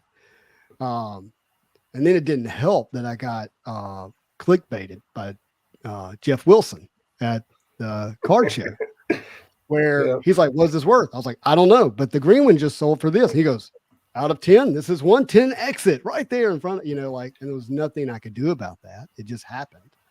And I even posted the unedited video of him walking up and the whole interaction so that people could see, like, he just clickbaited me in front of everybody. And I think Jeff is like probably just a really nice guy, and I don't have anything to say about that other than he knows how to make videos, and that was one way to do it. And it's like, oh my gosh, this whole thing morphed into something that I didn't want to be a part of in this kind of way. And I'm curious from your standpoint as an analytics guy, as someone who was, by the way, at that time I had 1,000 subscribers. Okay. Yeah. I've got 5,000 now. I had 1,000 in. It was, to me, it was nothing compared to other people's content. So that there wasn't this weight of like, with great subscribers comes great responsibility kind of thing. It was just my card and my cell. Do you think like there should have been this responsibility to make it public? The sale? I don't think so. I mean, you could make the argument that a green SpiderMan would have more impact. Or like if you hit a green SpiderMan sale from people, something that they could actually action off of. You can't action off of a one of one, right? Like people try to do it. Like you just mentioned, Jeff did it live to you in a reel. Like you try to do an extrapolation and get to valuation. And the person who dropped in your DMs or whatever was trying to do a reverse extrapolation. Like you see it happen on Star Wars 2 with the Kurosawa super refractor. You can't do that extrapolation. It doesn't make sense, right? Otherwise, this would be very easy. Completely easy to set the price of any card. Heck, you can even do it off of the checklist and the odds then. Right. Call it a day. Like I have a 101 Grogu from Mandalorian Chrome. I pulled that. That was awesome. That was fun. I have a 101 Steph Curry that somebody pulled for me in a break, right? If I sell them, it doesn't matter. It matters obviously personally to me, like how you said it was great for your family. Yeah. But what consequence would that happen? Like I actually felt like it was going to cause more harm than good because people would use it for wicked purposes. Does that make sense? Yeah. And I just couldn't come up with a scenario where, with the way the hobby then turned, because by the way, this sale was pre-red PMG, just in case you're wondering. Okay. Because honestly, if that sale had happened, I probably would have asked for more money because I wouldn't have known any better. But it was pre that. I just couldn't find a way where it would serve the hobby in any positive way. Yeah. I mean, from the analytics side of it, you can't action off of it. Yeah. Like I won't analyze any PMG because of the scarcity. The serial number, you can't action off of it.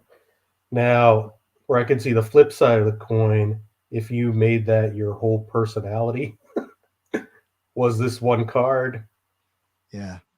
And you let go of it, at that point it'd be like your child. It's why did you let anybody know? Right. I'll tell you, that's one thing I'm actually really grateful for is when I did acquire the card, I did feel a sense of responsibility of not using it in a way that, yeah, just not using it in a way that would be negative. If you go to my Instagram, you'll find like 3 posts maybe over the course of, almost a year.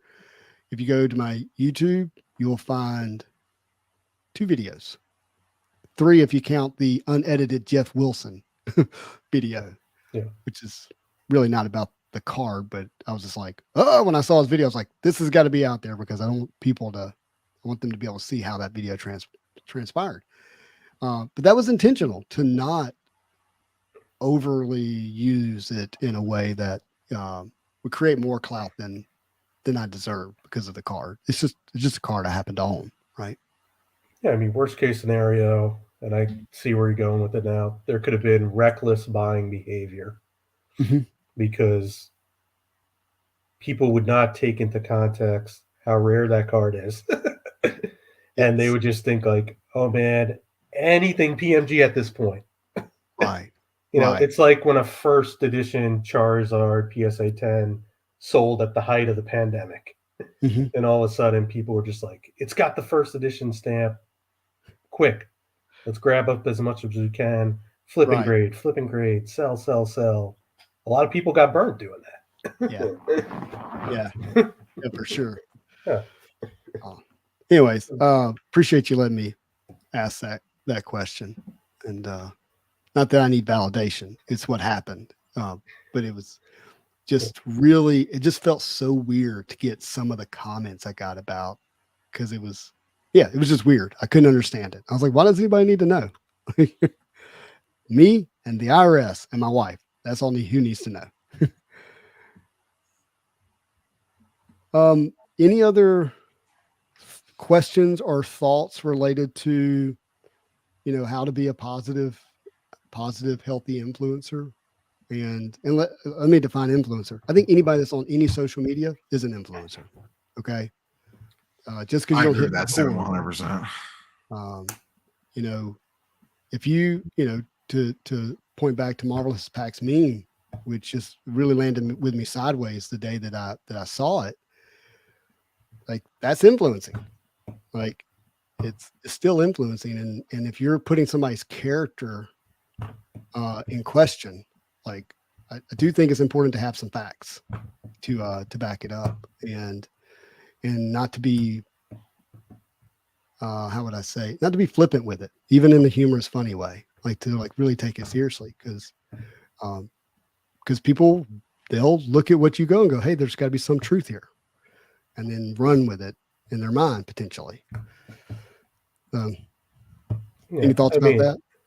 Real quick, like I understand like your reaction to the meme, but I was tagged in it too. Yeah. And it's a good example of like ways that, people take things without the context sometimes. Like I create a lot of memes. Everyone knows that.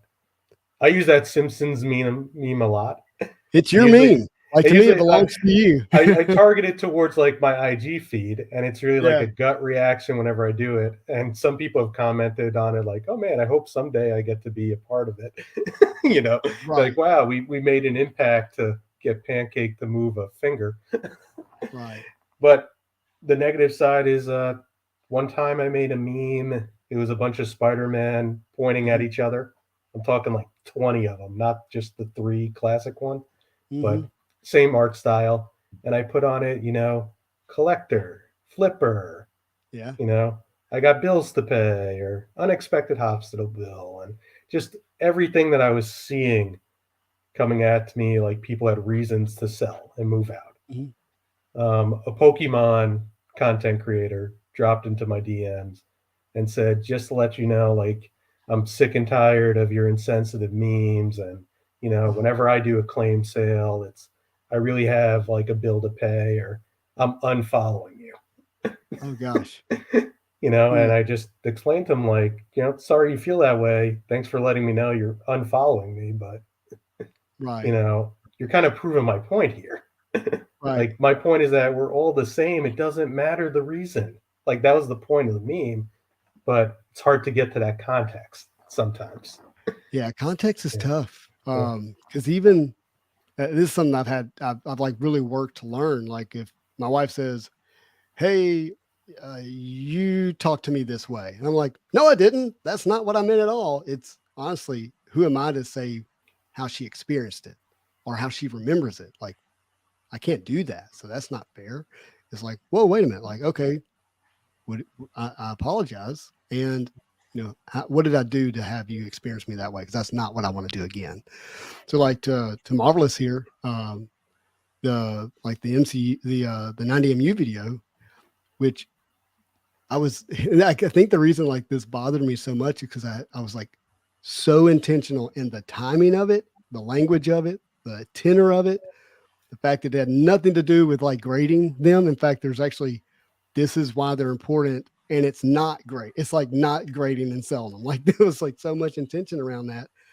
And of all the times I've been put in them, it felt like it was directed towards me, and maybe it wasn't. And maybe I was, being triggered, so to speak. It was like, oh man, like, golly, so much freaking work. And like wanting to give something that's valuable out there. And it was memed.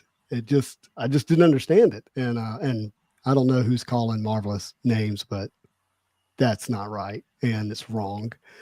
And if they're my friends, I'll call them out if I know about it. So that should not be happening. Yeah, was that the most recent 90MU video that you did, or is this something from a long time ago? It was a Saturday morning Marvel cards. Well, let me not speak for Marvelous, but I did a video Saturday morning where I went through the history of how the set was made. Yeah, because I remember, because then Alonzo ripped the box too. I think that same week. I remember I hopped on that live stream for a hot second with those guys when he was ripping that box, and I was like, "What is it, 90MU week?" Because I don't know which video happened first, but like it was mine on Saturday. Dropped like within 5 days of each other. Well, there was conversation about him coming on the live with me to open the box, and it didn't happen, which I was actually glad about because I got to focus on the cards in my binder, and that's really what I wanted to do. And so he just opened it later, and anyways, however it landed, and it really had me at a point where I was like, why do it? Like, why make content that you want to be enjoyable and you want to have people just enjoy? You don't have to describe it any other way, and then it'd be like deemed pumping. Like I was like this is I didn't understand it, and that's like one incident. And Marvelous, you may or may not know I love you, but I do love you, and I'm not picking on you. This is just the recent example that has me questioning and asking, like, what does it mean to be a healthy content creator? Like, and Tom, what I've heard you say today is like, intention's not enough. There's got to be a lot of disclaimers, like, and even it's just got to be a lot, and I've got to figure out what that means, right? And then go from there, and then continue to be as transparent as I can without damaging others along the way. And then look to improve as much as I can. Does that summarize what? Yeah. I mean, we're hitting times that are kind of unheard of right now, right? Like everyone's burnt out. Card values are, plummeting. For whatever reason they were high. Everyone can debate if there was some market manipulation going on. Pick an IP, pick a genre, pick a sport. You can make cases for manipulation in any subset. Not everyone has the same luxuries that we have, right? Like we can fall back on a job, right? Like you painted it pretty well. Like we're not buying cards that are going to impact, like, can I put food on the table? Right. My gut would always be, food on the table. Unfortunately, there's a lot of people out there right now, think of like the service industry, any minimum wage job. Flipping a card is pretty attractive. Right? Like you could make more than you do in a month and a day. A part of the economy now. Yeah. It just is. I take applications all the time where people are like, they're making ends meet with some additional source of income on the side. Yeah. Yeah. And so people are burnt out. Like me, myself, after MegaCon, like I had this discussion with my wife, and I was like, you know what? I think I'm probably going to call it for this year. Yeah. Like, I don't think I'm going to do Tampa. I don't think I'm going to have anything else that comes in. And she had to talk me down from it and just like, look, you're speaking in the moment right now, Mm-hmm. right? Like, you know, you went to Atlanta, you went to New Orleans, like you stretched yourself out further than you would in a really like condensed time. Like you're just burned out. You know, think about it in a couple of months from now, relax. Right. Like, but you know, I'm not buying that you're done. Right? Like the same thing, like how you see like a meme and you're like, man, like because you're burnt out for other reasons already. Yeah. And the collectors are burnt out. And to your what you were saying earlier, like, man, when Upper Deck wasn't releasing sets, Mm-hmm. like what content am I going to do? What am I going to talk about? Right? You don't want to keep Yeah, it doing was the tough. negative, Yeah, the it upset. was. Yeah. To want to be in the conversation of Marvel cards, and it was like, okay, like, and really, it was just about the expense of like, hey, I want to open up product, and I've got to go to eBay to buy something. You know, that was really what was frustrating about that. I actually holding my superpower stamina. Yeah. If people only knew what I was doing outside of this, it would probably shock them pretty well. This is a small part of my life compared to the other things that I have going on, which I'm very, very grateful for. So But imagine, you know, doing like a educational video mhm, on a set that people might have been burnt on. Like you mhm, don't know what somebody went through. I'm sure right. MU triggers anyone Yeah. at this Yeah. point. And, you know, they felt like I they see what were you're they're saying. So like, swindled. I'm just making an educational video, but this person lost whatever amount of money that was significant to them. Could Gotcha. be, right? Yeah. And they don't even make the meme, right? Right. It's like imagine, you know, not saying like, you know, Vic lost money or anything like that. I want to Mhm. be clear about that. Yeah. I don't You know. I don't know, know. but it's like that type of feedback would have never have made it to everyone who was tagged in it normally. Mm-hmm. Mm-hmm. So that's where it's like if you're looking for like silver lining on a cloud, how can we make Yeah. it better? Like some of the best feedback I get is when I'm presenting in a con and people walk out Mm-hmm. because it's lets me okay go ahead and like retrack and like okay let me change the tone of what I'm talking about or when I think about like the next convention, you know, maybe I should rework that slide. Right. Like obviously like you can see like YouTube streaming viewing numbers, right? Uh-huh. But imagine the impact of like you say a statement and And then you they see a group walk of out. people just walk out. Oh, that didn't land well. I You need know, to work on my delivery. Yeah. like when you talk about like dopamine hits, like you get the same like dopamine hit when people like stand up and applause after the presentation, but Right. you Right. get like the roller coaster happening in Right. there. So, I'm so with you. Yeah. It's and that's I'm seeing this comment here, especially after the shield sale of a surfer card. Like that's an awareness thing. You're looking at a guy who is purposeful to not keep track sales. Like it's not a thing for me.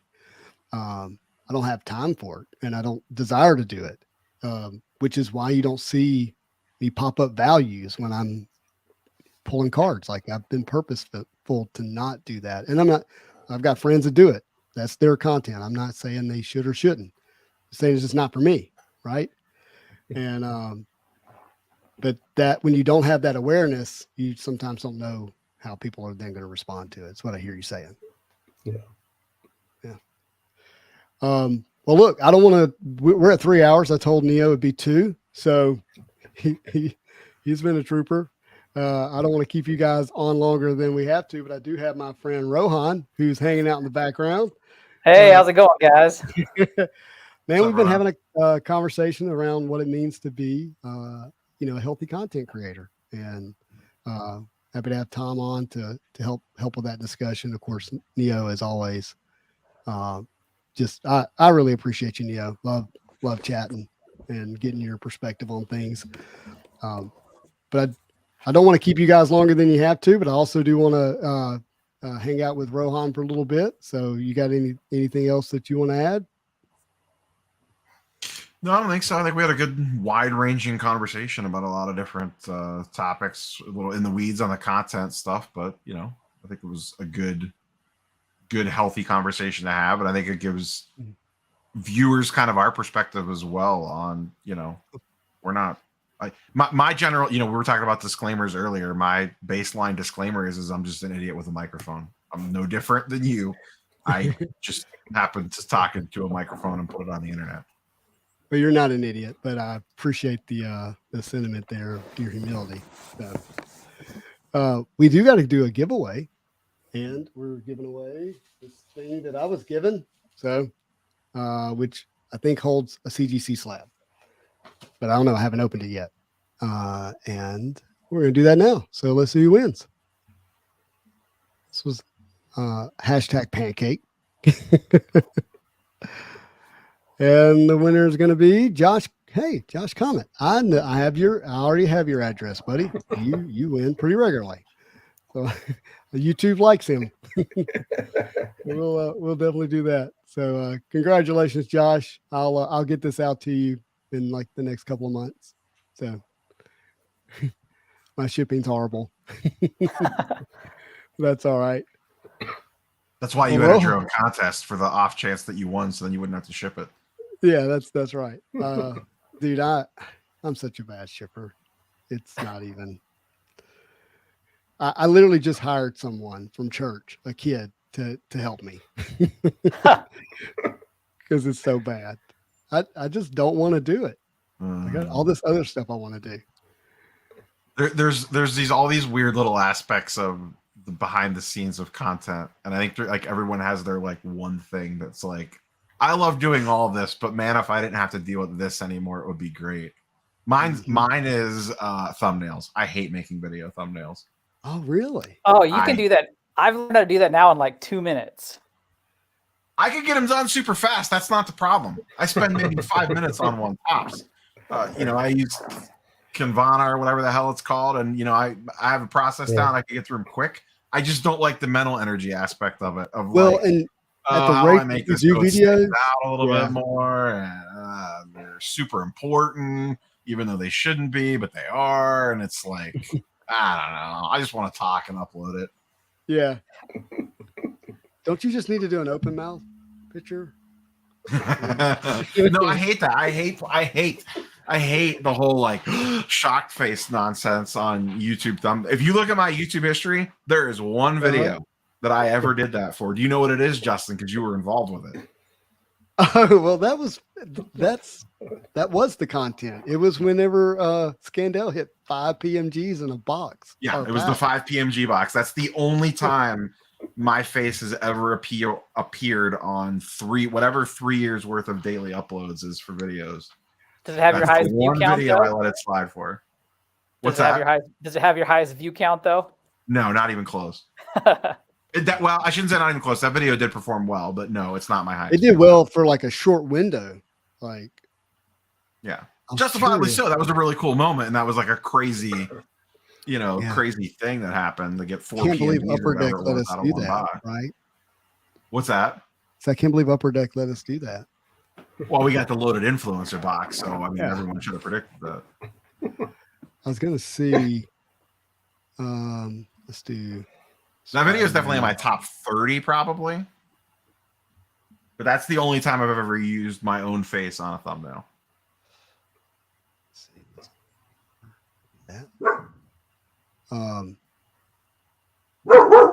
Here we go. Trying to pull up just SpiderMan metal videos. On my channel. Searching SpiderMan on your channel is like searching every video. I know. Okay. So the video is that like, yeah, you can see it. Okay. So the video that's got the most views is the first box that opened. And I don't know, does that picture look clickbaitish? I don't know. No. It the one below My first box video of Spider-Man Metal also did extreme. I think that video has like 20 or 30,000 views. I don't know. I was shocked. I was like, whoa, what? This video is going crazy. Well, this one did 7,700. So it's not, and that's the most viewed. After that, it's 33, 28, 25, 24, 24, 22. It just drops from there. Live, most viewed was this box break, but it's got just Spider-Man on it. That one's just me smiling. So I don't My know. Spider-Man Metal hobby box opening is my third most viewed video. Wow. And then the hottest pack ever, which was the one that I put all those thumbnails on, is in the top 15 probably. It's got just under 9,000 views. Okay. But that was only a 3-minute long video because that was part of a live stream, and I clipped out just that little section and uploaded it as its own thing. So I double dipped on that one. Yeah, that's good. My most viewed video, period, is the Dallas Card Show Part 2. Which I That Black Don't Diamond know one. why. Right there. Now that Black Diamond one, you're a little clickbaity on that. That's a little. hey, it's because I got the big eyes, but my mouth is Yeah, the closed. big eye staring at the juicy box. You know why that video does well is I hit a Black Panther quad diamond. Even people don't know that before they click on it. I know, but the video performed well for the people that watched it, and I think it like continued to help. I don't know. That's a good thumbnail. It is a good thumbnail. Is it really? It's not my literally style, just but the it's a good thumbnail. But this video right here, this is all Pancake Analytics. This is all Tom. There you go. Why are these so much fun? That's like You half your Disney, you Instagram. Disney pump and dumper. Yeah, that's like half your Instagram following watched that video. Disney is fun, guys. They were fun. I really enjoyed them. I haven't sold one, but I really enjoyed it. That's the best part. You can't dump. You can't dump it. There's no buyers. There's no buyers. Yeah. Everybody's buying up popcorn bins, and what did we joke about, Neo? It was like Splash Mountain water. Oh yeah, yeah. Hey, my daughter wanted some Splash Mountain water. I posted that because I think you DM me and you're like, I was gonna go for the last day and you couldn't go or something or whatever. Yeah, people were selling. You know what the latest one was? People were selling, and I didn't post about this. I should have. People were selling the rainwater from the recent Taylor Swift New York concert that went like viral. That concert went viral, gosh. and people were selling the rainwater from that. Let's see here. Where's my? Or are we gonna look at your purchase history so we know what's getting pumped next? Yeah, we're. Oh yeah, what am I pumping next? Purchases. This is influenced by Keith, XX Ronis XX. He's like, hey, do you have this Spider-Man card that comes out of this book from 1994, which looks incredible? I was like, no. So I bought 2 of them, but one of them's already been canceled because the guy didn't actually have it. This I opened up on the channel. I mean, I showed on the channel last week the Heroes and Villains. I don't think I've showed this sketch. But I put a bid on it, and I was shocked that I won, actually. These are some sketches that I bought. I bought this Spider-Man card here because I like it, and it was numbered to 100. I got it for 113. Opened these international stickers last week. These are just like less than $10 here. This is me supporting Legions, the Captain Buttcrack eBay account. These are technically trading cards. Tom, I got these for less than $2. Got that for $9. I thought it was a great looking card. I bought this and got it, and it's not what I thought it was. Don't buy that. I got this auto for $76, 9.5. Spider-Man auto out of Marvel Beginnings. Is that McFarlane auto or? No, he didn't sign for Beginnings. And I can't remember which. Is it Michelini? I don't know. It doesn't say right here. If I click on it, I get out of this page. But this is a cool card I got for $43, total $52. It's an out of 10 diamond of Enchantress, which I just sent the PSA. This is where I bought the X-Force box, April 22nd. I'm just hoping I hit an auto, but I didn't. And then this is where I bought the giveaway item that we did for the eBay spending spree giveaway. Where do you see your sales history? Selling. Selling, there it is. And I have $650 in the last 90 days. And that was one item. And that item, where do I go see that item? I never remember. eBay, the eBay backend stuff doesn't make a lot of sense sometimes. I know what it is, but I want to show it. I know what it was. It was the Captain America pawn auto number to 25. Oh, from Flair Ultra. Yeah, but I want to. Oh, here it is down at the There. bottom. Sold $650. They took out, $150, 140, and I got 510 out of it. So that's my one sale in the last 90 days. Can I go farther than that back? It gets funky when you try to go back further than. Let's see. Today, this is. I hate eBay's backend. It's so bad. Let's go like all time from the hobby, beginning of me being in the hobby. Yeah, my eBay history is pretty easy to track. I'm like Pancake. My eBay handle is the exact same name as my YouTube channel. So if someone really wants to know what I'm selling on eBay, it's really not hard to track down. I have sold $5,200. Well, no, $6,800 worth of stuff, but that's netted me $5,200. And most of that was May of 2020, which I don't think was like a time where stuff was selling for a lot of money. Most of these are comic books. Yeah, so comic book here. That was the big sales. The last Marvel card that I sold, well, actually, I sold some Fleer Ultra Avengers boxes today. Uh-huh. The last Marvel card single that I sold was the Shang-Chi patch card that I pulled out of my Shang-Chi box for a whopping $17. Oh, you're getting rich. I don't see it on here, but let's see. Where can I find it? And then prior to that, it was some stuff that I pulled out of Fleer Ultra Avengers boxes. Okay.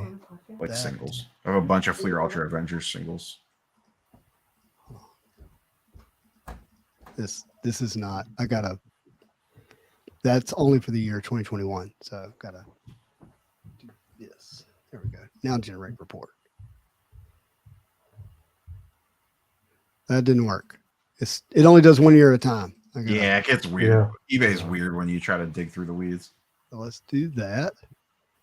And then let's go this I regret it every year when I don't accurately keep track of my stuff throughout the year. And then when I'm doing tax purposes to dig through all this junk.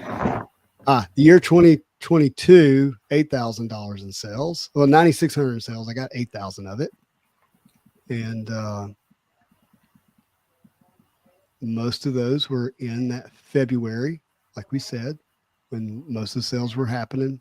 And then at the very end in December. So there was like no sales in between. And this was the biggest card I sold was a PSA 9 Black Widow. 3,000. I got 2,500. I sold this again, this Venom here for 2,000, netted 1,600. Sold these SpiderMan cards, which were for SpiderMan metal for 314, and a red raw Deadpool PMG for 814. And then the Miles Morales printing plate auto for $34.55, which was way overpaid for what those eventually sold for after EPAC. This was pre-EPAC. Well, that's my sales history in eBay. Before I sneak out of here, Justin, do we what's going on with Fleer Ultra Avengers and EPAC? Man, so I had heard like just rumors from not anybody, official, that we would see it like 3 weeks ago. And I haven't heard a peep about any of it. In anything that's like substantial. It makes no sense to me because of what, the way that they've been releasing. Yeah, it's been Physical and fast. Like it was super quick there for a hot minute. Well, so when they print it, this is how I understand it works. So when they print the cards, they box them in their boxes for, physical, and then they put them in bricks and they go to ComC, but they ship at the same time. And so any delay is in ComC scanning the images in. Does that make sense? Yeah.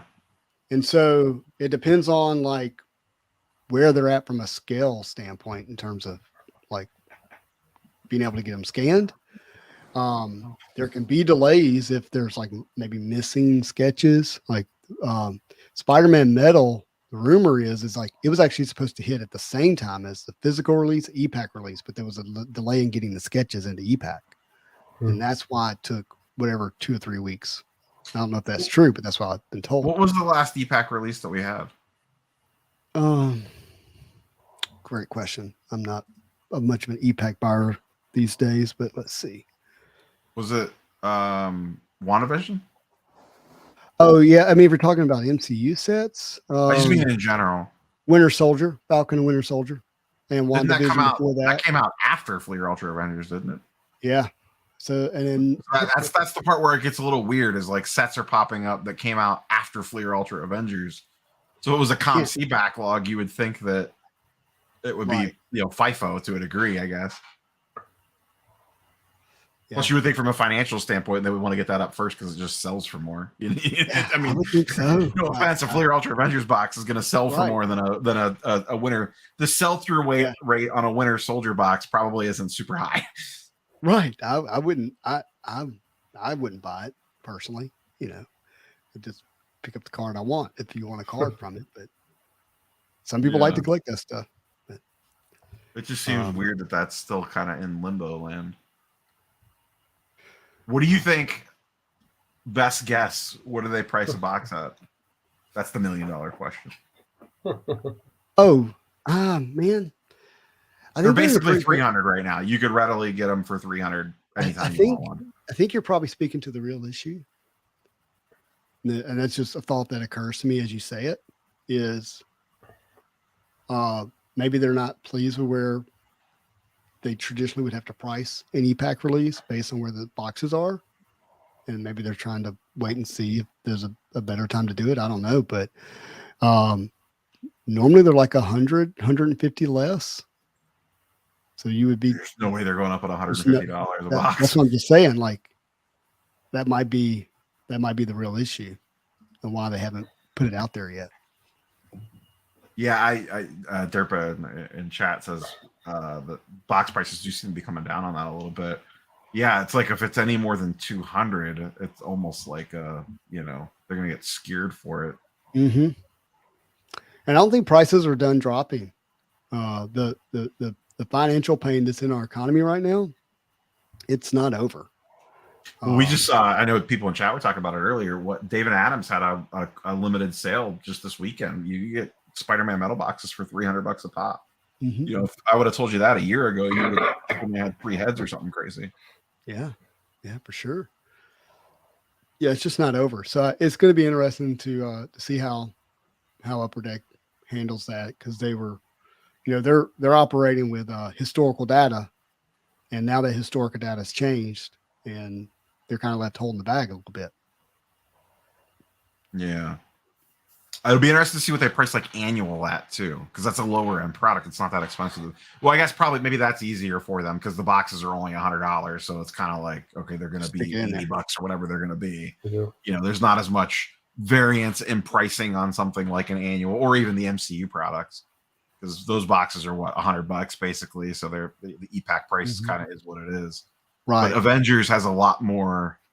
I mean, those boxes were almost $400 for a hot minute. Like in the pre-order phase at the peak hype, and they've come, you know, like I said, they're basically sitting on eBay for $300. They're sitting on David Adams for $300. So the real price is probably even a little less than that. I know. I personally, I sold 3 today. I had 4 left of my case from everything that I ripped, and once again, I just wanted to free up a little bit of money for Heroes Con, and I haven't. They're packaged up to ship out over there. I sold 3 today for $800. So I mean, I took a loss on those, which was fine. It wasn't that big of a deal, but it was just the easiest money to free up was letting go of 3 of those boxes. So yeah, I don't know. It's gonna be interesting to see how the rest of the year plays out because they have quite a few products set to come out, and it's gonna be a lot for the hobby to digest if they don't price it correctly. They do seem like there's really been a large, like, I mean, we, to your point from earlier, we went, what, like 8 months with getting, or no, we went like years with getting nothing. It felt like years. And now it's like every 2 weeks, it's like, okay, here's this release, here's this release, here's this release, here's this release. And it's cool. Like I always, you know, you can get a box to open anytime you want one now, no problem. But it's kind of like, guys, can we, I don't want to tell you to slow down. Like I get you're kind of in catch up phase because you're like 3 years behind on MCU releases, but can you let me breathe a little bit? It's there's things we just don't know. Example, we don't know when a license runs out, and you know, is there a desire? Juicy now. Well, just like a desire to go ahead and get in the wings to grab everything that they can. Go ahead and get things, you know, in motion so that it falls in the license. So if for some reasons that license is not renewed, you still have product to put out for 2 years, right? And I have no knowledge. I have no idea if that's true at all. I'm just saying, like, there could be a reason why it's being announced at the rate that it is, even though we're not actually being delivered the product.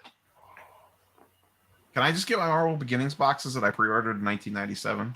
Dude, I thought about this weekend. I was like, I've got a case prepaid. I bought 5 boxes about getting my like money 3 years ago, I think, from Steel City. Yeah. So, and I'm really hoping that's really fairly priced, personally. So we'll see. Yeah. And then there's still the Masterpieces mystery, right? Yeah. Break everyone's wallets.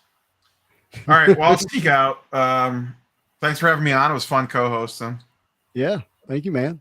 Someone knew he's replaced. He's been replaced. Pancake replaced him. It took 2 people to do it. We did it. Yeah. Well, Pancake brought the beard to the show. So it's always good to have a good beard on the show. Yeah. And Pancake, it was good to actually chat with you in the flesh or virtual flesh, I guess. Yeah, we'll make a convention work, man. Yeah, we'll have to figure it out. I'll be at Heroes Con, but you said you weren't coming up for that one. Yeah, so. yeah. There's a fan expo in Cleveland, man. Oh, is there? Yeah, I present at most of the fan expos. That's the larger company, FanX Experience. Yes, slide the info into my DMs. I'll definitely swing. That's only an hour for me to run up there. Where do they do it? At the convention center? Or? No clue. You're gonna have to be my tour guide, man. I can go to restaurant. But yeah, Justin, as always, thanks for having me on. It was a good chat. And Rohan, nice hanging out with you for just a few minutes. Yeah. So, all right, boys, you guys have a good night. I got a East Coast life and head to bed before I got to get up in 5 hours for work. All right, yeah. Take care, man. Tom, good to have you, buddy. Really do appreciate the conversation. That was great tonight. Pray it serves you and others as well. Later, boys. A lot of fun. East Coast as well, so I'm calling it a night. Yeah. Well, we'll connect later, Rohan. I gave you the follow definitely. on Instagram. I just learned about you I saw you on Elusive's show, so. Nice, man. Awesome. Very cool. Talk to you guys later. Later, boys. All right. Look, Bye, guys. hey, everybody, thank you for watching tonight. Really do appreciate it. It's been a lot of fun. You know where to find me. Spidey Hits, Instagram. Rohan, they can find you. Back in the Games, comics on Instagram, and then Absolute Game of Nerds show. Yeah. Well, we didn't give you any of the justice you deserve, so we're gonna have to give you back on another show. Yeah, no, it's all. we'll Like I go said, through it. I had my kid's kindergarten orientation today and just got back. So That's all right. That's all right. yeah, but definitely would Hey, definitely love to come back on and we do, share a because bit more. Yeah. I got a lot of questions for you, and I'm sure you got some for me. And look, everybody, thank you for watching. If you haven't already done so, do us a favor. If you like this kind of content, hit that like button.